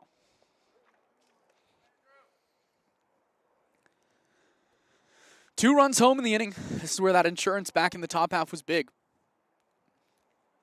Kosciuszko moves off the bag at first, the 2 out of the plate. It's sky high. Center field could be a tough play with the shadows. Out to get it, Isaiah Walker, the second baseman, makes the catch. The Crawdads win. That is 5 in a row for Walnut Creek. Awesome. Good job by Velichko to close it down. The bats, they were good. Carson Yasa is awesome. I got nothing else. You know who does have else? Ammar Khan. Yep. Dylan Allen. Yep. For the postgame show. Player of the game, too. Finals for today. Crawdads, I don't have runs, hits, errors. Neither do I. We'll get them at some point. That does not sound like a sound that should be being made from a sound system. The Crawdads win their 5th straight, improve to 10-4, go over 500 on the road. And now, for the first time all summer, sit in first place in the CCL North. Go Dads. Yeah, nothing else. See you Saturday. Winning pitcher, Carson Yasa. Losing pitcher is Owen Gallegos. Crawdads did well today. We'll hand it off to Dylan and Ammar for the postgame show For now, for Carson Mercier, my name is Austin Oda. Thanks for listening to Crawdads Baseball. Off day tomorrow. We'll see you on Saturday here on the Crawdads Streaming Network.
Well, thank you for joining us here live. Thank you for joining us here live, post-game show here with Dylan Allen, live after a Crawdads win. Dylan, give me your thoughts. What are your reactions after tonight's victory for the Yeah. Crawdads? First off, I'm cold, man. It is cold out here in San Francisco. Yeah. But what a game for the Crawdads. Final 10 to 6. Just another again all-around outing. Pitching was on point. Offense was really on point. They were hitting the ball well. A lot of RBIs from the bottom of the order. They were real patient. Just getting on base, doing their thing. Just all around a really good game. Really great game. Again, it just seemed like it's been the pattern. There's been a trend in this winning streak. When they score more than 7 points, they're victorious. Kind of talked about the keys to the game early, that they had to get on the scoreboard early. They got on the scoreboard at the second inning. Once again, third straight game that happened. So again, it just seems like they're clicking cohesively. The bullpen played really great. I believe they actually had 6 strikeouts as a unit today. So really strong performance from the bullpen. Offensively, they had a crazy 4th inning. They had, I believe, 5 runs, if I'm not mistaken, in that 4th inning. So really great job from them. And got some good news, too. Did you know that the Crawdads now are officially in first place Boom. over the I do San now. Luis Obispo Blues? There Give we me your go. thoughts on that. Well, you know, they obviously they started the season off struggling. Now they're at the top of the conference. What do you think what does that say to you about this Crawdads team? Yeah, they're clicking. They're really coming together as a team. You can feel the energy from these guys. They're growing. They're bonding, and they're just playing a lot better. These guys that have come in for their second and third games, they're now getting a better feel for the team, and it's just top to bottom, 1 through 9. They're all playing very cohesively. The bats are clicking. They're again very patient, looking for their pitch, taking their time. If they don't find it, they're taking a walk. I mean, you had Aiden Camberg up there, 3 walks on the day. That's incredible. The guy is just an on-base machine. And yeah, that 5th inning, I mean, it went walk, single. The bottom of the order really coming through today. Cam Calvillo with a double, an RBI single, Ben Royo with some huge knocks, a bases clearing double, and Xavier Rios coming up clutch too at the 9 spot. So I mean, really, all these guys are kind of coming through for the Crawdads. And there's even a couple of guys you can see that they're so close to breaking one. Casey Cummings, an example. I believe it was the 6th inning. He seemed a little frustrated with himself after, striking out. But you can just see that, this isn't just summer league for these guys. These guys actually genuinely care. They want to compete. They want to win. That's translating onto the field right now. Just a really great job by the Crawdads. And joining us now is our player of the game. Dylan, you want to introduce our player of Yeah, the game? Cam Calvillo coming up here, third baseman for the Crawdads. He had a double in his first at-bat, hit by pitch, and then a single with an E7. So a solid day for Cam. He looked great on the infield, too. A beautiful pick to end, I want to say, the 7th or 8th inning. Awesome. Well, yep, joining us is the man of the hour himself. Thank you so much for joining Cam? us. How you doing? Doing well, doing well. Nice to meet you. Dylan, yeah, go ahead. Cam, a solid day at both the plate and on the infield. A big-time day for you at the plate. What were you seeing well from the pitchers, and what was going right for you in the box? Yeah, I mean, I'm coming off kind of a rough day yesterday, so just trying to simplify my swing a little bit. You know, keep the ball at the middle of the field. Got in on that first pitch of my first at bat and squeezed down the line for a double. So just trying to keep it simple, and it just worked out for me today. So Yeah. Talk about that. That was a sweet play over there at third to end. I don't know what inning it was. I want to say the 7th, maybe 8th. A nice pick. How's third base feel? Is that usually what you play? that's what I've been playing the last couple years. I can really go anywhere in the infield, but I've been locked in at third over there for a couple years now, so I'm feeling kind of comfortable over there. But I know I had Royo backing me up back there, so I was kind of letting the glove hang low and let it do its thing. So. Yeah. Talk to me about a little bit of the chemistry of this team. How are you guys feeling coming together? You kind of got some guys that have just come in their third, fourth games here. Sure. How are you guys coming together? We're gelling, man. I really like this group of guys, and I feel like we all really like each other. We're having fun on the bus rides and our meals together, and so we're having a good time, and I think that really helps us win some games here. So yeah, we'll keep it rolling. One of the biggest things we always hear about, the toughest thing in baseball sometimes is to close out a game, especially when you're up big. Yeah. In that 9th inning, they scored a few runs. How do you guys keep that mindset of we got to come out here with the win? For sure. Well, I was telling Dan, man, you're pitching with the lead here. Just put the ball in, have the guys put the ball in play. It's tough to see with these lights, so just keep the ball in the zone. And I know we have a good defense behind them, so I knew our guys were going to make some plays, and we're staying calm when the ball's put in play. So I think that's how we're closing out games here. And we did good with runners in scoring position, getting guys in. So yeah, I think we're doing a good job offensively, and then we're taking care of it defensively as well. Awesome. And just a quick question, not baseball related. Yeah. After a win, what's your go-to post-game meal? That's a good one. I was just in Washington at Gonzaga. There's no In-N-Out, so I've been kind of grooving with In-N-Out recently. There you go. Nice little double, some fries well done. That's been my jam. But you can't go wrong with anything. I mean, we've been out here for a couple hours now. It's getting cold, so Yeah. whatever's closest is gonna do today. Love it. No kidding. So much Yeah, for sure. Thank you, guys. Congratulations. Thanks, Cam. Thanks, Cam. There you go. So yeah, just before we head off, just a quick, great conversation right there. As he mentioned too, they're just gelling at the perfect time. They're gelling at the right time. We mentioned Dylan and I in the pregame too that the biggest, kind of concern, when they started off in that rough patch of the season, it looked like the bullpen was going to have to lead the way. But as we mentioned before too, it just looks like both sides of the ball are playing cohesively. And after hearing from a couple of the players the last couple of days, what is the biggest message? Say that again, Ammar. Like, just hearing from the players the last couple of days, right? What do you feel like is the biggest message that they're sharing about why they've been able to click so much? I think they're just coming together, finally getting some time. Just spending a lot of time together from busing, on the road, eating, just spending time together. You start to click more as a team, get the chemistry down. I mean, we didn't even mention the starting pitcher tonight, Carson, excuse me on the last name, Yasa, who was dominating out there, throwing high 90s for a lot of the game, and then the relievers came in and dominated as well. So Carson pitched really well, some control issues early on, but he found his rhythm, K'd some guys with some high heat. So it's just the relievers looked great too. So it was just a dominating game again, even 10-5. It almost felt like 10-2, 10-3. It didn't feel as close as 10-5. Yeah, and as we mentioned to him at the end too, the hardest thing we always talk about in baseball, it's the hardest sport to close out a game because there is no time limit, right? So, yeah, like you said, they locked in, they stayed poised, they knew that the mindset didn't change, and it's a great game from them overall.